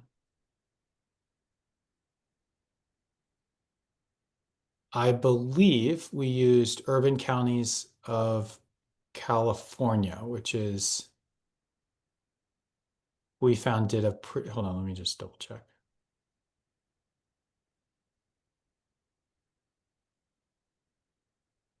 I don't want to say, I don't want to say that I got it wrong. So we used a depiction that included urban counties, suburban counties, and rural counties. We did this at the county level because our registration data was at the county level for DMV data for the purposes of anonymity. So nothing is done below the county level for the analysis. So that's probably worth noting. And then we found that this, I think it was Urban Counties of California, did a fairly good job from our eye of distinguishing which counties would be more urban versus rural, recognizing that some counties have both urban and rural populations. Okay, thank you very much, Matt. And I see you, Mark, and we'll go to you in just a moment. I just wanted to first remind everyone, this concludes our presentation on tab 3. And we certainly understand that this was a lot of information to digest. So we do want to remind you that we will be sharing these slides that include UC Berkeley's presentation, as well as our upcoming discussion slides with key findings from the CTC staff perspective. This will be, of course, shared with task force members and the public after this meeting. And we also certainly invite you to provide additional written feedback, anything that comes to your mind even after this meeting to us afterwards. And my information should be at the end of this presentation as well. I could certainly put in the chat if you want to email me after the fact with any additional comments or feedback you have. So with that, we're going to go ahead and open up task force member comment followed by public comment. And remember, we do have discussion questions reflecting on these key takeaways from UC Berkeley's presentation coming up after a 15-minute break, just in case you want to reserve more of your questions or comments for that time, but we will certainly take your comment now. So Mark, go ahead, and I'll have the clerk facilitate questions after the fact. Thank you, Kayla, and thank you, Matthew, for the really thorough research overview. As a street safety advocate myself, I always question whether my information sources are giving me a certain bias towards a certain narrative, and I really appreciative laying out all of the research and the left and right limits of that research and the associated conclusions that can and cannot be drawn from it. So just first and foremost, just like immense thank you for that research overview. I'm gonna make a number of comments that I think are maybe for you, Matthew, maybe for staff to sort of take away next. And I'm gonna do my best to distinguish things that I would highly recommend we think about versus things that just may be useful, but I think are less salient. And so, yeah, so first and foremost, I think if we had this task force, like let's say 10 years ago, and we didn't think of the role of electric vehicles, then I think we would be doing a disservice, right, of the future that's coming if this was 10 years ago, right? Because as EVs expand. I think now that it's 2025, not looking and not having a dedicated understanding of the relationship with autonomous vehicles on the roadway, I think would be that same disservice that if we're doing this now and we're seeing the forthcoming trends of the transportation system, I would highly encourage us to consider the role of autonomous vehicles on the roadway, just as we're considering the role of ADAS systems on the roadway to help vehicles. So that's just a comment there. Another comment is looking at the ADAS systems. I noticed that I didn't see anything, and I could have been mistaken. It was a somewhat quick slide for me regarding speed governors or speed assist devices like ISA devices. Would love to engage in that further if there's time to do so. It's another comment there. Another comment, this is something I would absolutely like to see explored in how we look at things in the future, which is there was a question made by one of my fellow task force members earlier around the sales of new vehicles and how many are being sold, what vehicles are being kept on the market, are vehicles now lasting 8 years are they lasting now 15 years when in the past they last 12 years? I think that's a really, really important thing to understand, especially in light of traffic violence affecting communities of color differently and communities of color buying new vehicles at different rates. And so there's a question at the last task force meeting around equity and its relationship to this work. I think in a world where every brand new vehicle is made safe, is a world that I think it's a better world, don't get me wrong, but is one that I think still has disproportionate impacts and should be considered. Yeah. My other comment is, and this is probably for the next task force and with economists on, but is to understand the relationship with consumers and their choices around vehicles. Are consumers choosing vehicles because of their perception of safety? Are they choosing vehicles because of the associated cost of that? And does a consumer have an understanding of associated fees like registration fees in their choice on making the purchase?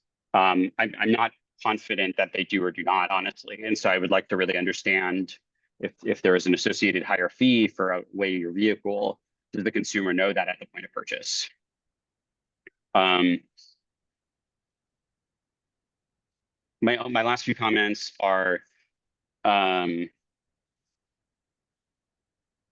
regarding the slide. Maybe this is more of a question, but you don't have to get into it, Matthew. Just regarding the slide about children being more affected by SUVs, to me, I think there's actually I can understand that because SUVs or like my thing I would draw from that is SUVs are used more by families. And so what I would love to see there is how does the per capita use of minivans compare to that same data set compared to SUVs, as minivans are also used by families. Maybe that reveals something, maybe it doesn't, but that would be sort of that's the question that I was left with on that slide around how which vehicles affect children most directly.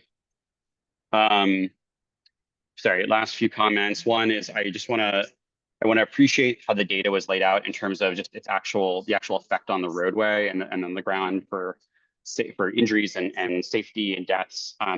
I noticed that sometimes this sort of community and the conversation around safety relies, I think, too much on police incident reports, which I think can be quite limiting. And this is not an insult to our first responders or CHP. I just think it's very hard for a police officer to determine whether if the speed limit is 25 miles per hour and if a car was going 26 miles per hour, how that data did not affect the actual outcome of a crash when they write in a police incident report that speed was involved, and how they actually determined that speed was or was not involved. That's just like a one-off example here. And then last two things, and then I'm done talking, and I have to run the committee.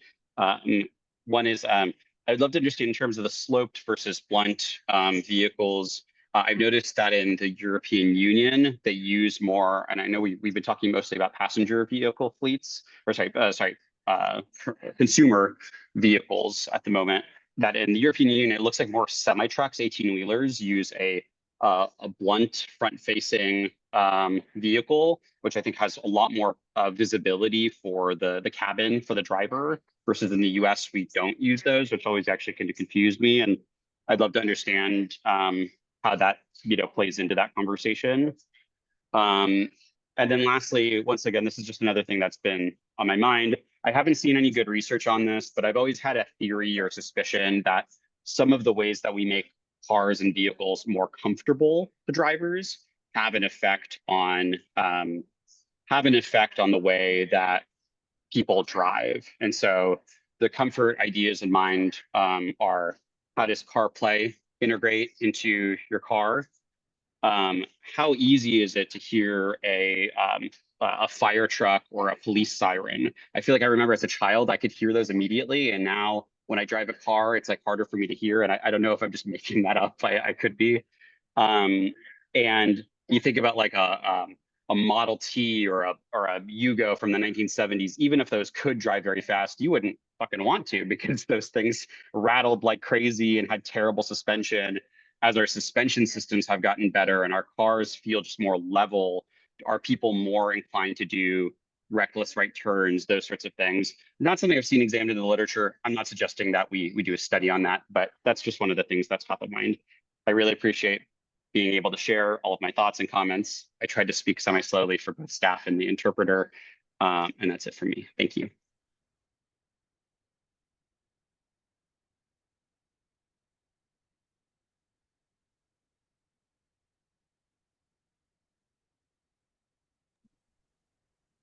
So next member comment, I'd like to call on D Azevedo from AARP. Hi, good afternoon now. I really appreciated this presentation. Again, my name is David Azevedo. Sorry to not change it on the Zoom there, representing AARP California. I'd like to just echo and amplify many of my colleagues from Streets for All comments. Very similar kind of concerns there and commentary that we share with them. One thing I wanted to bring up because I do represent an older adult constituency. AARP represents 3.2 million members and their families across California, 38 million nationwide. So we're very interested in how this kind of first in the nation approach, looks at this important issue affecting our constituency. We may not be one of the most high profile kind of groups affected by these larger vehicles and accidents and fatalities and injuries, but we certainly are up there. I have seen data to that point, and I would love to see continued data, especially throughout this effort, on how larger vehicles affect and impact older adults directly. But I think one thing I do want to just surface and really want to ask researchers that are part of this effort with us is the impact of perceived safety of being able to walk and bike and use streets by not just older adults, but by every road user or potential road user that isn't in a car or even driving. The perception of vehicles are larger, it's more dangerous for me to walk, bike, and even drive now. And how does that affect our interest in being able to be out in these streets? Social isolation is a major interest for AARP for a number of reasons. It has a tremendous mental health effect. It has a tremendous economic effect when you are not confident in the safety of yourself and you're being thinking about leaving your front door, walking outside your front door, getting on a bike, getting in your car. And so I'm really curious to see if there's an opportunity here among those who are researching this with us to look at the impacts of these larger vehicles and the perception of people's safety in being a road user of any kind and potentially on social isolation. So really curious to see that kind of piece, because we are hearing anecdotally from our members that they don't feel safe with these large vehicles. That we hear anecdotally to the point from Mark earlier, when they go to Europe, how much safer they feel because the cars do not seem to pose as much of a danger to pedestrians and cyclists and even drivers. So I wanted to just surface those kinds of pieces there and see if the researchers were aware of any research on those kinds of nexi with social isolation and perception of safety among vulnerable road users such as older adults. Thank you. I do want to just point out, of course, we're taking notes on these comments and we'll address them if we feel like we need to respond to any of these things. But thank you for all these comments so far. And I also do want to invite Matt, if you ever want to respond to any of these comments, feel free to speak up, but you don't have to. Yeah, thank you. Thank you. I mean, I do have for that last question there,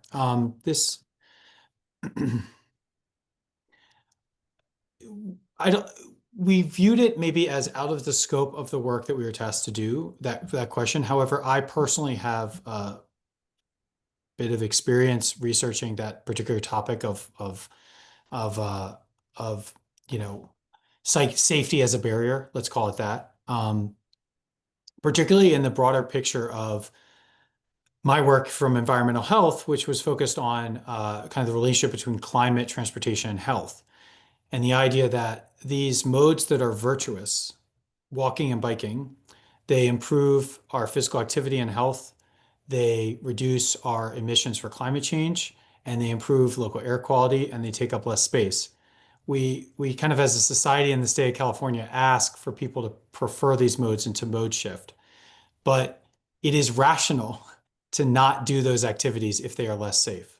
And that is a fundamental barrier to vulnerable road user activity, right? Walking and biking in California and beyond. But it's particularly important in California because we do have these policy objectives as a state that run against the reality of safety on our roads. There is research that shows that traffic and speed and volume of vehicles is a number one, a top barrier, in some studies, the number one barrier to walking activity in America. There's meta-analyses that look at cycling activity that I've looked at before that cite motor vehicle aggression. So this is more of a behavioral thing, but it's kind of combined with the size of vehicles, I would say. But the driver behavior as a top deterrent to walking and biking or to cycling activity. So there's definitely research there, which I'm happy to share. That might be outside the scope of this particular project as we had scoped it, but might be valuable to include or to think about. So I don't know the best way to share information. I'm happy to be a resource in any way I can. So maybe just drop me an email, and I'm happy to share some studies and stuff like that could be useful too. I really appreciate that. And sorry, I don't see a way to comment here. Looks like comments are disabled, but that is, in my opinion, I think that should be part of the scope of this task force. If there's an opportunity for us to do that in some sort of motion, would appreciate. We don't have to have an answer to that question now, but maybe through however we're communicating in the future. Thank you. Yeah, we've certainly noted that comment, and we can get back to the task force with a response at a later time. Thank you. For our next member comment, I'd like to call on Mark Newberger. Thank you so much. Mark Newberger with the California State Association of Counties. I definitely want to thank Matt and UC Berkeley for the research. It's very thorough. I definitely appreciate the approach and also the information. There's kind of one concept that I was surprised didn't get as much consideration, and that's the role. We talked a lot about driver behavior and potentials and blind spots, but kind of more along the lines of cyclist pedestrian behavior. That's kind of frequently assumed that cyclist pedestrians are behaving in some rational way every way. I suspect that we've all seen anecdotal evidence of cyclists or pedestrians behaving in unsafe ways. I know that is probably very difficult to get out of the research.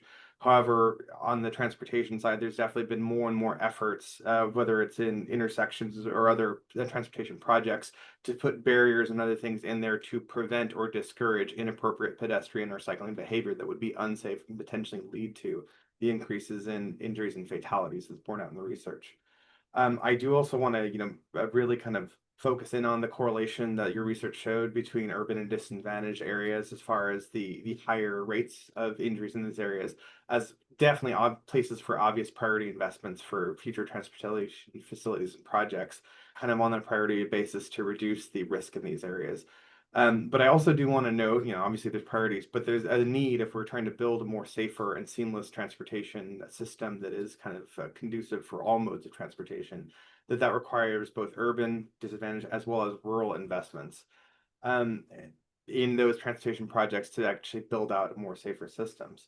My final comment continues to be something that I brought up in previous space in the past, and that's that this group should kind of consider, as far as projects going forward, the notion of mode deconfliction. I think so far there's been a lot of discussion about a lot of efforts and focus in the transportation space about we need to make sure that there's adequate bike and pedestrian facilities in corridors, but I think there has not been as much as a discussion of where are the appropriate transportation corridors or streets, the appropriate streets for for active transportation to occur, and where are the transportation corridors that are most likely inappropriate or aren't the best ones, or would be essentially misuse of limited resources if we tried to put pedestrian resources in those corridors versus diverting investments of those to corridors that are more appropriate. So again, the notion of mode deconfliction, I think, should be looked at in the group as far as in examining the lens of potential investments in projects to increase pedestrian safety.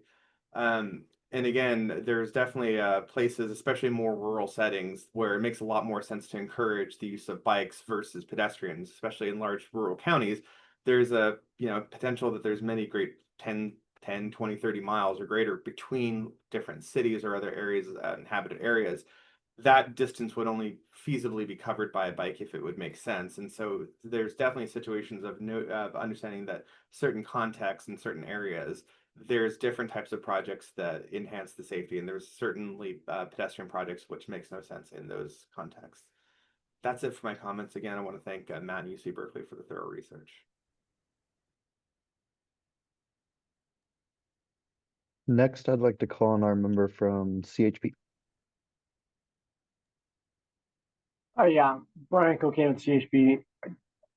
Thanks, Matt. That was a great presentation. I appreciate that. I just want to ask a question when you were talking about the crash data, and I noticed that it looked like a lot of the data was coming from Twitter. So, first question was it just an aggregate data search, or was it a compilation of the aggregate data with a review of the actual crash reports?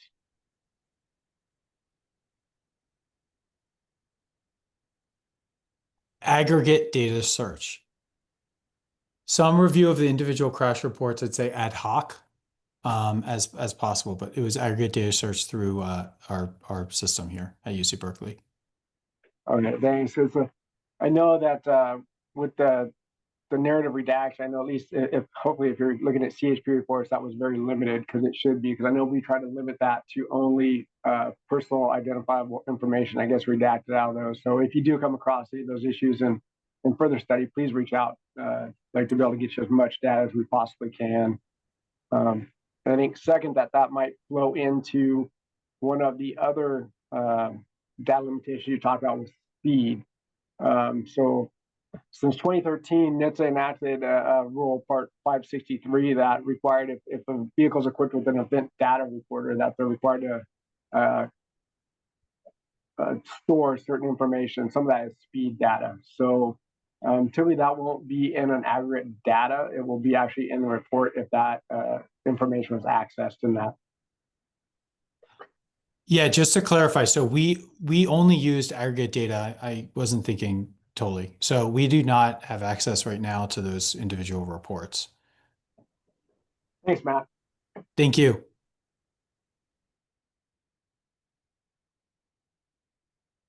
Next, I'd like to call on Stephen from California Farm Bureau. Appreciate the presentation. We've talked a lot about the vehicles involved, but what I'm not hearing, and it might have been outside of the scope of the bill, but is really around the person behind the wheel. So are there, and trying to make sure that we're eliminating any confounding variables, but it sounds like we don't really have a lot of data or a lot of trying to see the last time the person renewed their license, or the most recent time that they were at the DMV. It doesn't sound like we have a lot of user data in these incidents. Is that the way I understand it? Correct. Yeah, we do not have access to any of the data you just were talking about.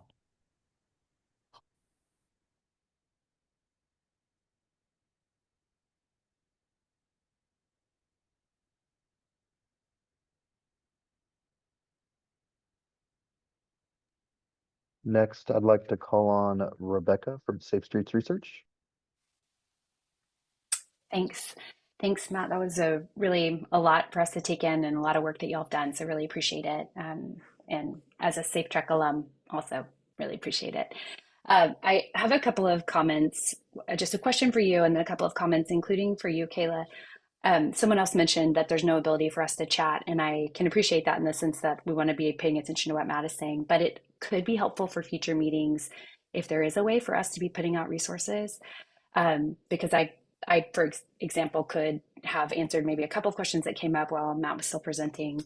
One of those, I'll just direct to you, Matt. So you mentioned earlier that there's not a lot of research on how we tease out the impact of weight versus vehicle size, hood height, that kind of thing. But there are a couple, and I just wondered if you wanted to talk for a second about Justin Tyndall's research from Hawaii or Josh Roll's research from Oregon, both of which seem to really draw the conclusion that actually, and you did mention this later on, that because for pedestrians, weight is the differential is so great, irrespective of the vehicle weight itself between a person and a vehicle, that actually there is sort of a growing consensus that, at least for pedestrians, the shape does have potentially an outsized impact, even though weight still matters, right? And particularly at lower speeds, because of the formula you showed us earlier, because mass is 0.5 and velocity is squared, speed matters there, but that actually that hood height and the shape, as you showed with the IIHS work, really does matter in terms of pedestrian safety, and also I would say for bike safety. So do you want to speak to those at all, or can I just name drop those and say that we can send them to the committee?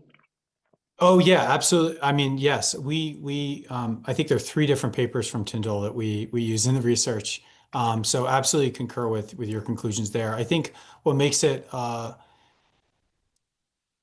what I was sort of referring to is isolating the relative impact. So saying like X percentage of crashes were weight versus Y percentage were, slope of the vehicle versus whatever is a challenge. The the studies, they're all excellent studies, and I think they represent the state of the science um,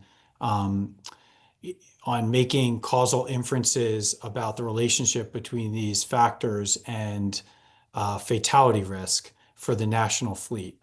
I think what's hard about all those studies still is true, which is that their explanatory power is relatively reduced compared to because they cannot account for the behavioral information.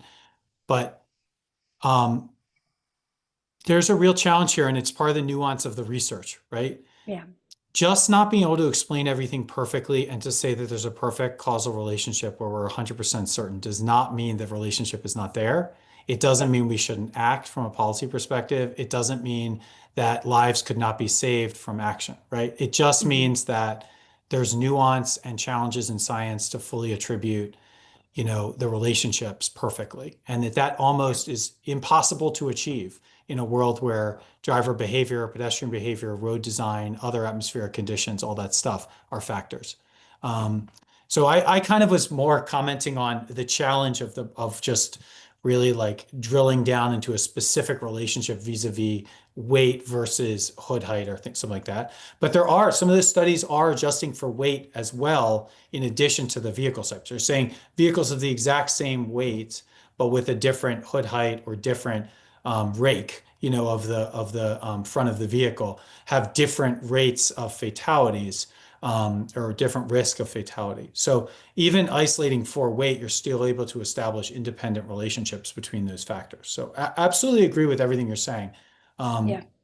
But it's hard not to sit here as a person looking at this research and thinking about the data as you do as well, I'm sure, and to think like it's just very hard to be certain about any of those relationships. But we can't let perfect be the enemy of the good when it comes to making inferences about the available research. So absolutely support sending those to the group. I think they're excellent resources, and probably with the IIHS analysis, probably represent the state of the science on this topic.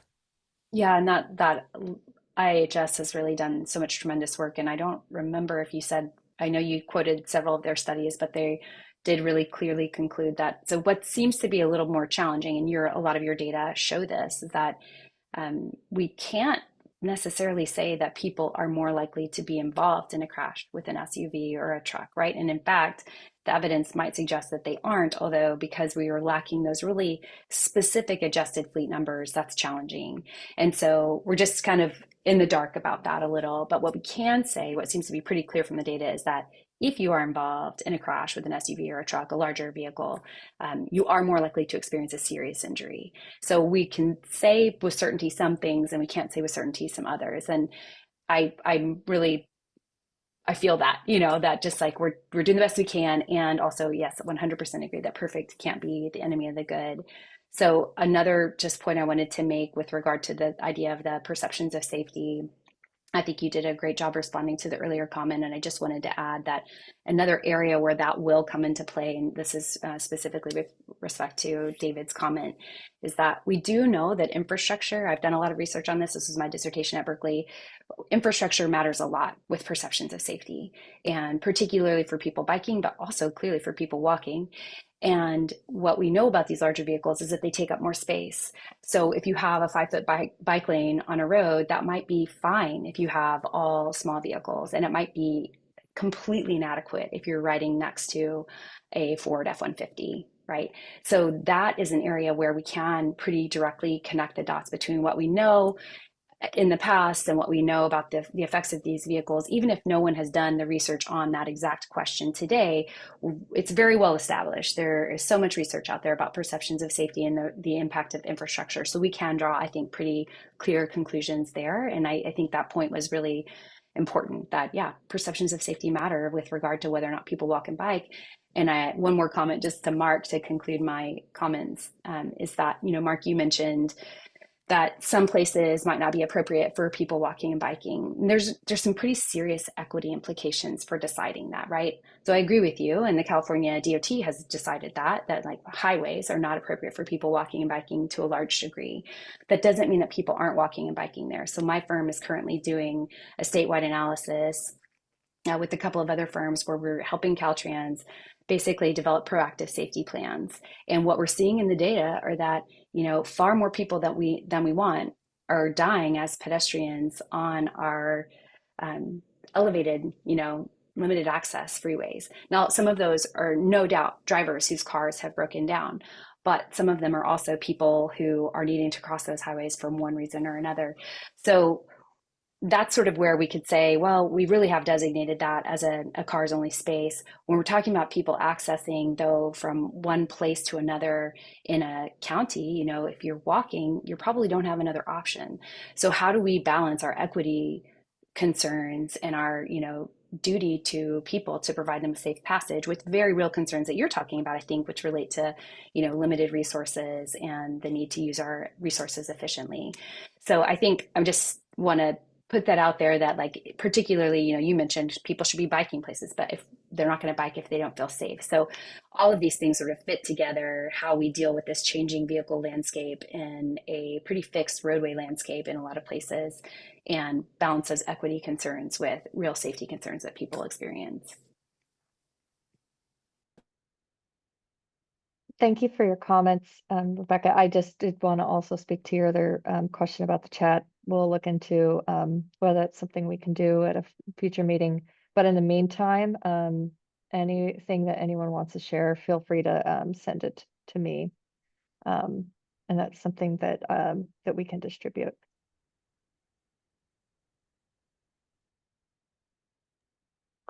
For our next member comment, I'd like to call on Paul from Auto Innovators.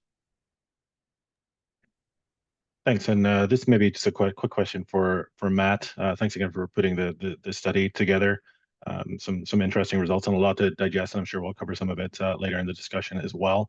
You'd mentioned obviously some of the limitations with the data that's available, and some of the limitations in terms of reaching some solid conclusions related to potential improvements that could be made. But from the infrastructure perspective, or just sort of the general crash reporting perspective, do you have any sort of thoughts based on your experience with the data that you're using on potential areas for improvement, so that you get kind of a better understanding of what are those localized factors that may impact crash outcome for pedestrians, for example, in a given area, particularly given that the data seem to show alignment with the national statistics, where crashes are occurring in urban environments, nighttime conditions, outside intersections? Or are there kind of things that would be helpful in the data to inform what countermeasures we might need down the line? Well, that's a very interesting question, and probably a very could be a report in itself. Well, I think it probably aligns with the general understanding of The idea that, you know, deconflicting vehicles and vulnerable road users is important. So not being in the same place at the same time, a crash cannot occur. Speed is a major factor in fatal and serious injury crashes in California. It's a little bit higher here than it is nationally. So various ways of reducing speed on roadways, right? Like you could have enforcement, you could have speed governors. That has been discussed and is definitely not something we talk about in the study, but it is something that's being discussed right now, right? As we all know, you could have traffic calming, that countermeasures that can reduce the speed of vehicles on roadways. So all those things, you know, factor into speed. Hit and runs are higher in California a little bit. So that's something that I'm not involved in, but we're doing research at the center on, and have been for a while. But hit and runs remain an issue as well.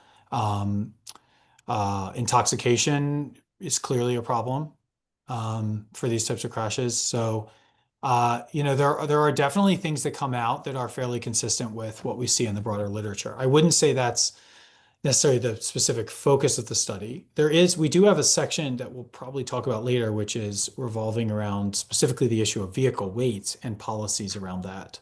So we do talk about, if we do acknowledge that the weight of vehicles is a challenge, then we do have a pretty extensive policy analysis of potential interventions or policies for consideration around vehicle weight. I hesitate to answer that in great detail because I think that it just opens up a really big can of worms around changes to infrastructure, changes to human behavior, and changes to education, and changes to vehicles, right? As you know, like the improvements happening also improve the safety of vehicles as well, but could also make them more dangerous, as we talked about with the blunt vehicles and things like that. So there are a lot of factors here that run the gamut here, from vehicles to the infrastructure they're operating in to the behavior of the individuals involved in crashes. Mm-hmm. It's very hard to look at this analysis, which is a trend analysis, and try to propose specific transportation-related solutions. But I'm sure there are folks on the task force, though, that have thought about that issue, particularly as it pertains to California as well, that might be able to answer that as well. No, that's helpful because you know, obviously you had mentioned, you know, it takes time for the vehicle fleet to turn over, and it was sort of more thinking in terms of like, what are some of the near term sort of high impact things that might be teased from the data to sort of show like where infrastructure improvements could be made in the short term, or educational campaigns could be targeted to, you know, raise awareness for both drivers being aware of pedestrians in the roadway in certain conditions, maybe more than others. So the low light out of intersection, peak weekend times, as well as sort of just general good practices for pedestrians themselves who may not be fully aware of the risks, or sort of tactics that you can use to make yourself safer or more visible in roadway conditions. Maybe Yeah, for sure. in those tricky areas. So yeah, I mean, okay. I think anyone who works on these issues probably has a different knee-jerk reaction to the question, probably comes at from different perspectives. I think everyone's perspective is valid, and so I don't want to suggest that my personal one reflects the research or the analysis.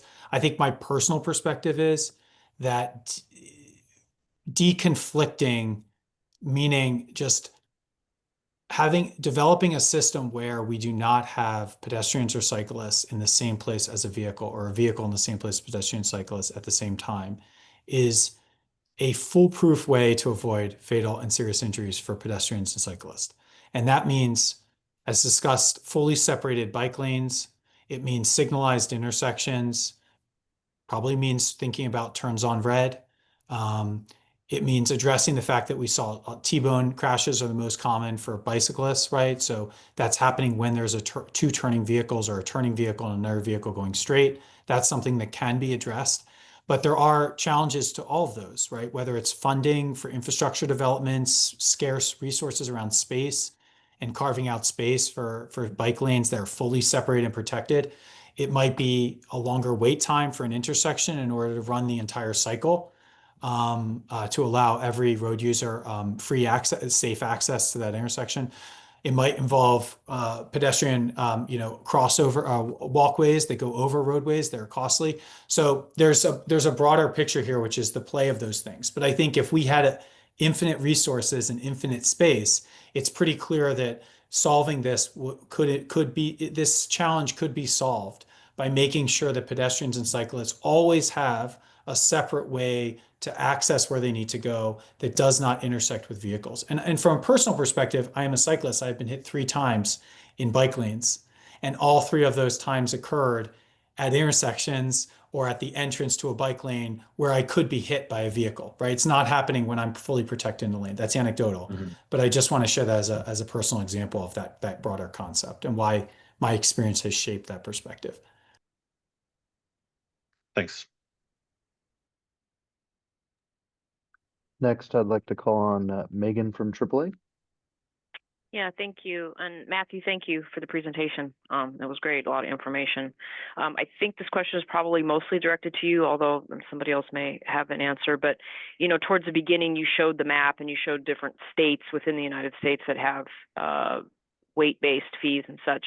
I'm wondering if there's studies out there that show places that have these fees, whether there is actually a positive effect then, which, you know, is part of the purpose of this, on any safety outcomes or changing the behavior of vehicle purchases for consumers? Excellent question. One we hope to answer in this analysis. We did not find policy analysis that had looked into the topic one way or another yet. Okay. So I don't have an answer for that. I will say, though, that upcoming research that will be presented before the task force will look at the elasticity of demand for vehicles with respect to fees and price. Registration fees do it registration. So that should elucidate to some extent, you know, whether or not consumer behavior is shaped by the introduction of fees. If it's a different question than the one whether or not the fees are effective in any way at reducing fatalities or serious injuries, to the extent that they're even designed to do that. I would say in many cases, states are not necessarily looking at that as the primary factor. It might be something more like road degradation. Right. So yeah, it depends. But yeah, we did not find, we looked, I mean, because it definitely looked, but we did not find any academic research or policy analysis that had looked at weight-based fees and their impacts. Okay, thank you.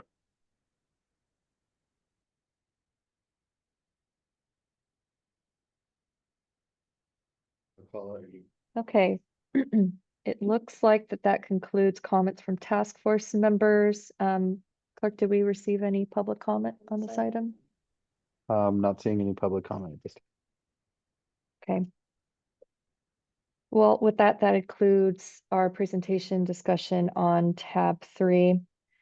We are also considering not going for a break due to the limited time remaining and a lot of discussion we think might happen with our next item.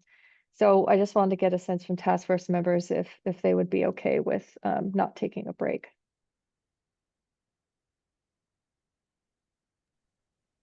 Fine Okay. for me. Good with me. Okay. All right. Thank you very much. We are going to go ahead and move forward with tab 4, roundtable discussion with task force members. And before we again get into some additional discussion questions, we did want to reiterate a few key takeaways, at least from the perspective of commission staff, based on the presentation that we heard today from UC Berkeley. And these are broken down into 3 sections. So if you don't see some key takeaways before we ask questions, just know that that we have a few sections of key takeaways and that are broken out with questions in between. Okay. So the next couple slides, we're going to be talking about key takeaways from the California vehicle fleet trends. The weight of new passenger vehicles manufactured since the 1980s has continued to increase. Over the next decade, SUVs are expected to overtake sedans as the most registered type of vehicle in California. SUVs are the fastest growing vehicle type registered in both rural and urban counties. While SUVs are smaller than they were in the past, the average SUVs are 27% heavier, 19% taller, and 40% 2% higher, meaning ground clearance, than the average sedan. Next slide, please. Half of US states have a weight-based fee for passenger vehicles for various purposes. California charges a weight fee for all commercial vehicles, which includes all pickup trucks, regardless of whether a pickup truck is registered for personal or commercial use. The average size, meaning curb weight, height, and ground clearance of registered pickup trucks is growing faster than any other vehicle type. The average pickup truck registered in California is 47% heavier, 26% taller, 59% higher ground clearance than the average sedan. And pickup trucks are 50% more prevalent in rural than urban counties. Next slide.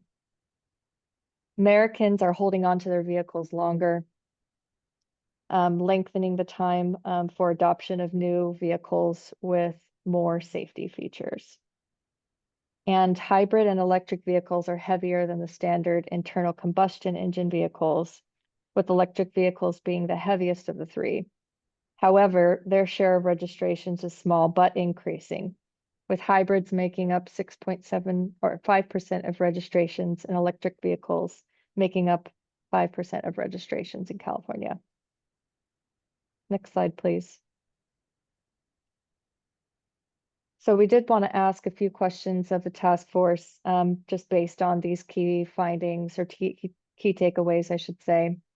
What are your key takeaways? And I will say, of course, since we had such a robust discussion on the previous tab, we've written down your comments. So you don't have to reiterate anything that you did before, but in case you have additional comments, we would like that at this time. What vehicle fleet trends do you find most notable? And do you have any other questions about this information presented?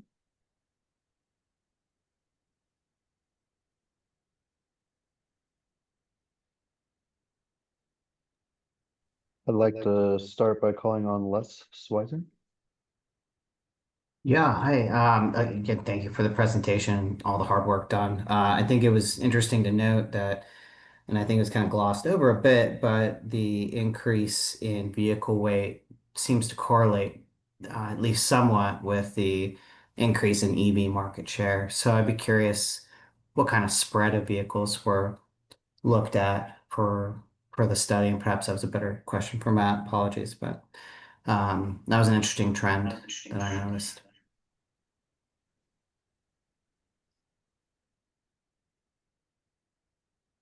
Thank you for that comment.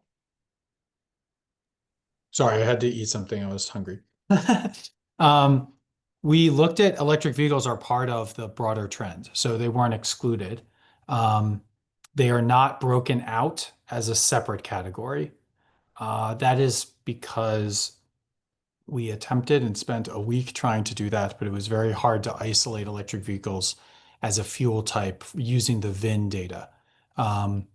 I do think it would be possible to do that kind of analysis, but we would require a separate request from the DMV to basically get the information from the DMV to run the analysis on how electric vehicles have changed, and, for example, what the trends would be if you exclude electric vehicles from the broader vehicle fleet, which would probably be how I would do that type of analysis. Yeah, it'd be interesting to see, because you look at like a Cybertruck is somewhere around 9,000 pounds versus an F-150, which I think, or like a Silverado I have offhand is like 7,300 pounds. So I'd be curious to see what kind of disparities exist there.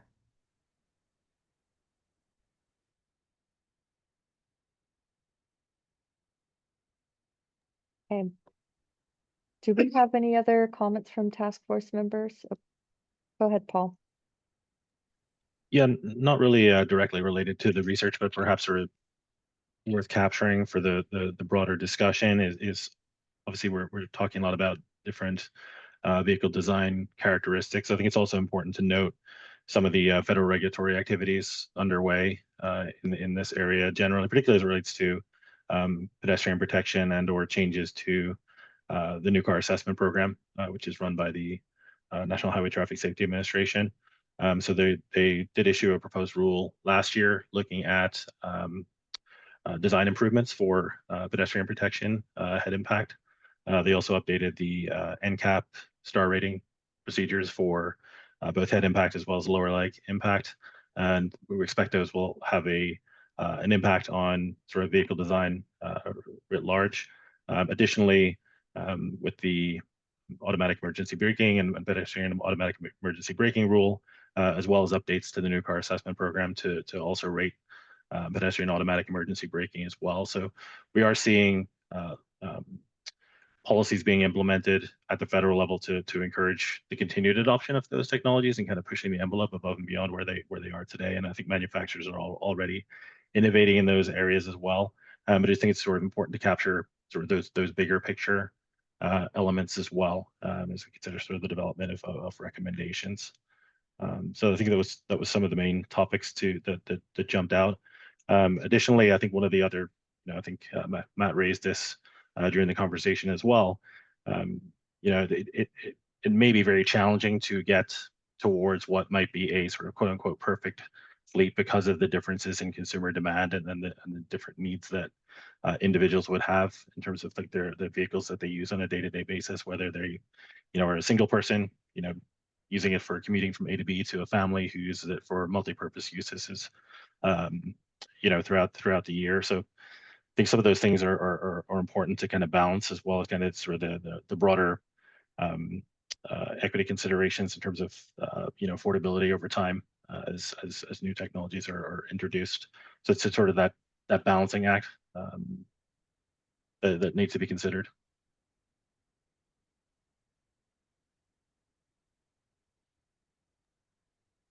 Thank you for that comment. Do we have any other comments from the task force?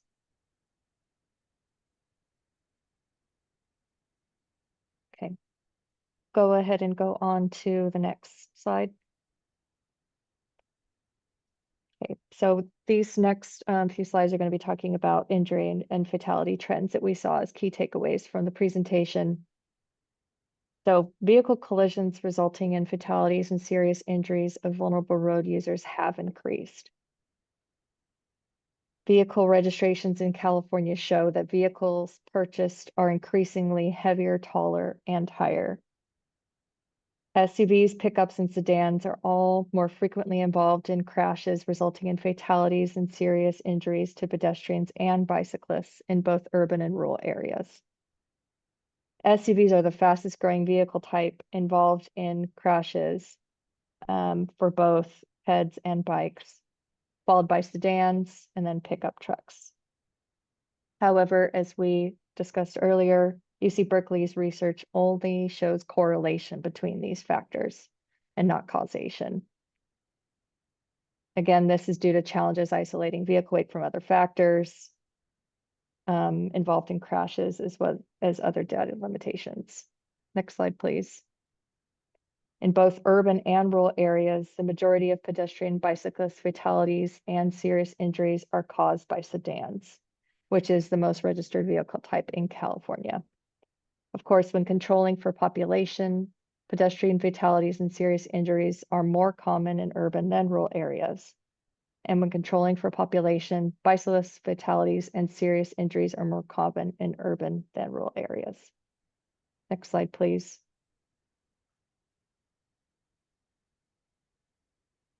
What are your key takeaways from the data presented on California injury and fatality trends? And do you have any other questions on this data?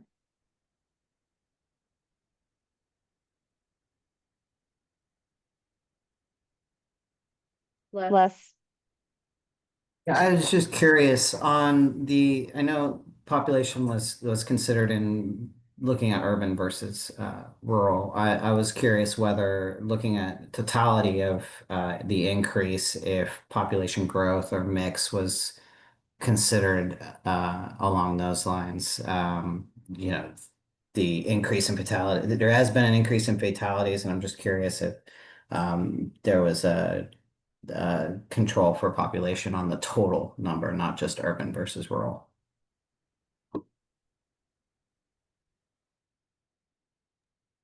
Matt, is that something you could clarify? Yep, yeah, sorry, I was just unmuting.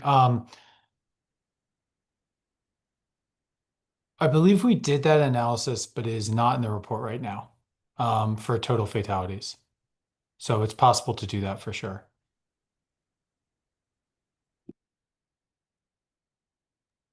Thank you. And I'll go to Paul. Yeah, apologies if I missed it. I guess where was the subject of nighttime or pedestrian crashes occurring in nighttime conditions and outside intersections captured in the takeaways? Because those might be 2 points to consider including as well. Yeah, it was not, so we can add that to our takeaways. And then just one minor correction to bullet 1.7. I forgot. I took a note of it. It's the average age of vehicles would be the 12.7 years, not sort of 12.7 is when they would keep it. So just a clarification point. Thank you.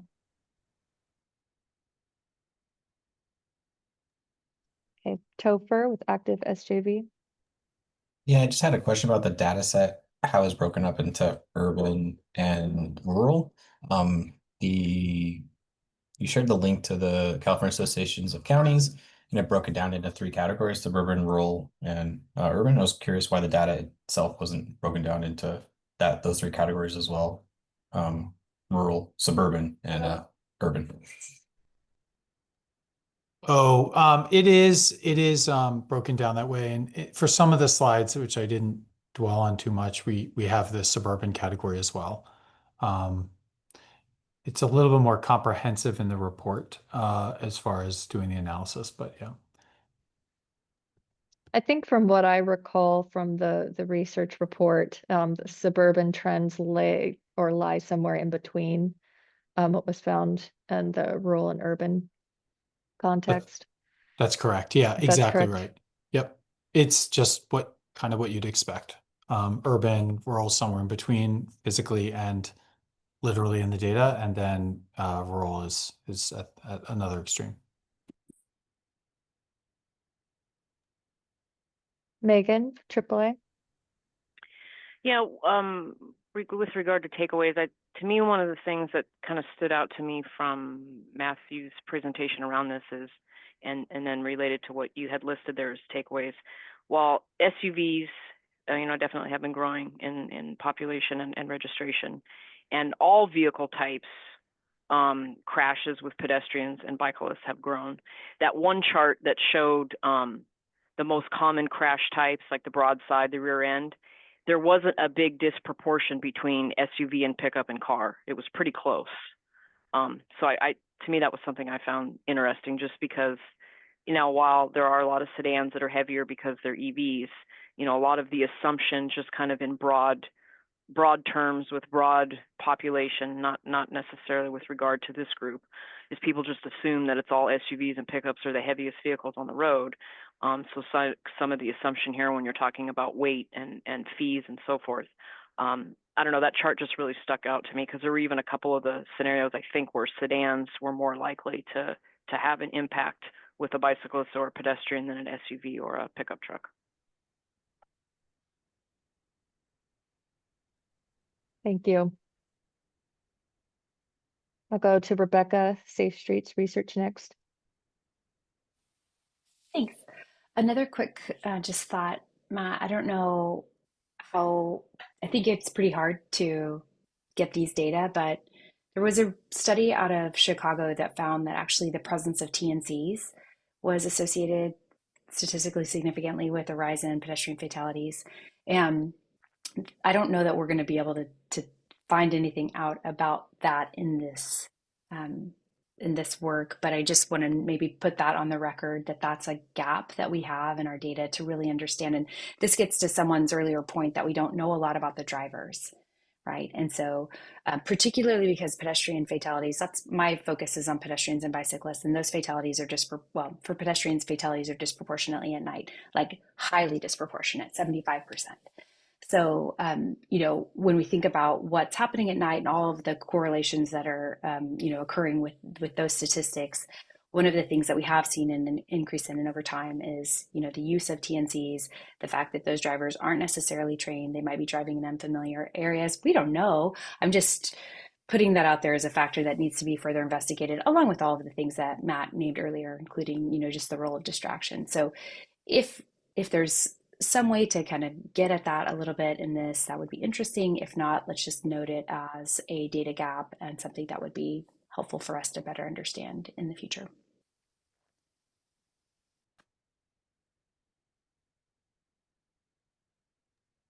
Thank you. Do we have any more comments from task force members? Hearing none, I'm going to go ahead and go to public comment. Oh, sorry. I'm sorry. I missed the extra slides. Next slide, please. Okay. So this is the last set of slides. Fatalities for pedestrians have increased 71% since 2010. Fatalities for bicyclists have remained steady since 2010. Serious injuries for pedestrians have increased 44% since 2010. And serious injuries for bicyclists has increased 20% since 2010. Children pedestrians are 82% more likely to be killed if struck by SUV versus a sedan. And when adjusting for population, pedestrian fatality and serious injuries for disadvantaged areas is approximately 50% higher for all vehicle types. Next slide, please. So what other key takeaways from the data presented on pedestrian bicyclist fatalities and serious injury trends in California do you have? Particularly, we want to hear if you have any additional thoughts as it relates to children and those in disadvantaged areas. And do you have any other questions on the data presented here?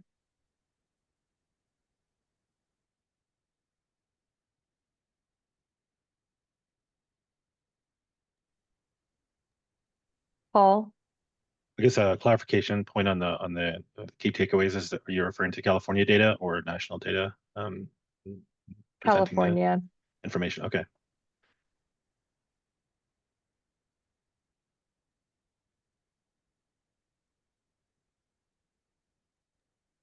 Topher from Active SGV.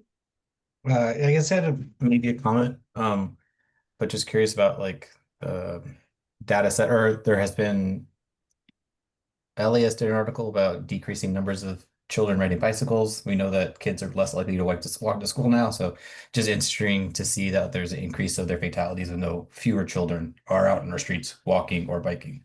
Don't know if that could be included in the data set. Just an interesting thing that I'd share. Thank you. And I think some of the points from the previous slide are just iterating that they're more likely to be killed if involved or result in a fatality or serious injury. Rebecca. I don't know if this is going to be part of this analysis, but we do know across the country that disadvantaged areas tend to have more of our dangerous roadways. So our higher speed, wider arterials, maybe the freeways as well, depending on whether or not they actually cut through a city. And I don't think that means that the vehicle size and weight don't matter, because clearly they do. But I wonder if there is going to be any opportunity in this work to look at the way that those are correlated and just to better understand, okay, if we are controlling for infrastructure, are we seeing any differences or any additional nuances in the data related to the vehicle weight and size? I understand that there are other efforts happening that are more specifically related to infrastructure, so I don't want to propose anything that's scope creep, but just wanted to raise that very clear correlation in the data between infrastructure and safety, and wonder if it can play a role in this work at all. Yeah, that is a comment suggestion that I have heard from you all also in the first task force meeting. So that's something that we can take a look at and see to what degree we can respond to that point in a future meeting. So thank you. Do we have any other comments from task force members?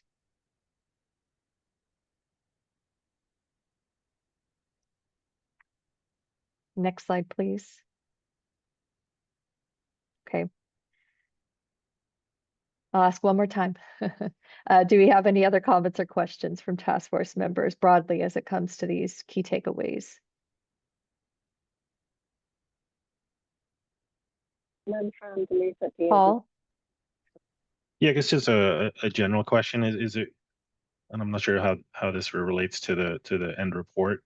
Are there any sort of ways to capture some of the limitations that we've been kind of discussing today, and kind of how those potentially could become their own recommendations in and of themselves? You know, so if there are deficits in the data that's collected, or the granularity at which you can sort of leverage existing data sources, how will those kind of be documented and captured? Yeah, we are certainly, again, for a summary of each task force meeting, we're documenting where that point has been brought up, as well as other questions or comments that you have just on the research broadly, and considerations for this task force process. That'll certainly be something that we include in our final report as a result of everything that we've discussed throughout the task force process, and certainly be something that we will consider when it comes to our final report to the legislature. So yes, they'll certainly be included. Okay, thanks.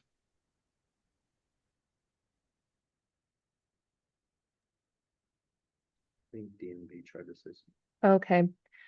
We might have seen DMV. Denise, do you have any comments or questions? No, I was just popping in to say I didn't have any questions or comments at this time. Thank you. Okay, thank you. Stephanie? Yeah, and appreciate that. Don't want to duplicate any of the other comments offered up, but did want to reiterate, thank you. I thought this was a very thorough and thoughtful review context as we were going into further conversations over the remainder of these task force meetings. So just really appreciate the discussion and the data that was presented today.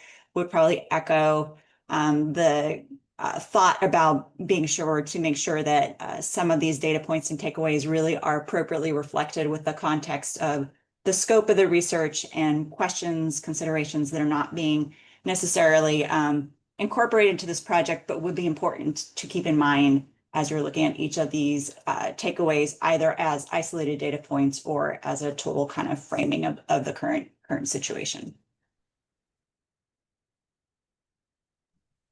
Thank you, Stephanie. Okay, not hearing or seeing any other comments from the task force. Clerk, did we receive any public comments on this item? We do not have any public comment on this item. Okay. So that concludes our presentation on tab 4. Next slide, please. Going to go ahead and open up tab 5 for additional public comment. Do we have any public comment? I'm not seeing any public comment at this time. Okay. All right, so I'm going to go ahead and close tab 5.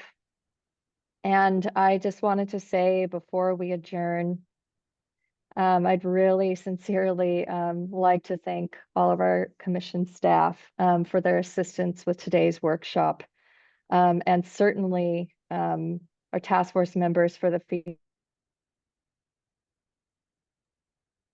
and their team for the research and this robust presentation. And last but definitely not least, the public for their interest in this topic.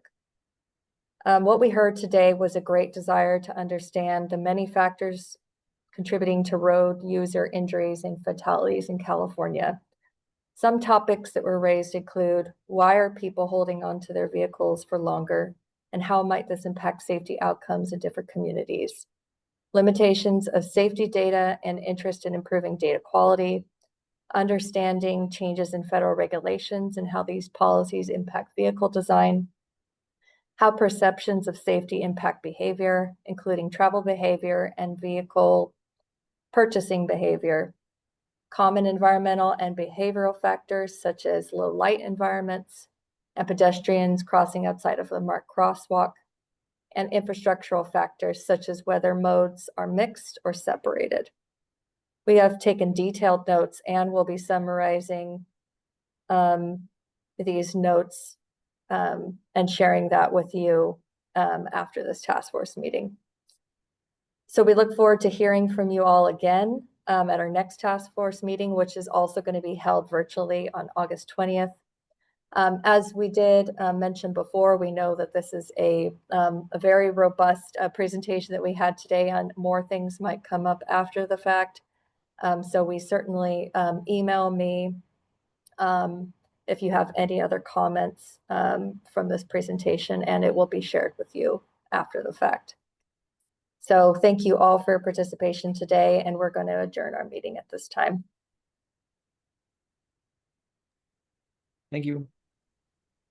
Thank you. Thank you all. Thanks. Yeah.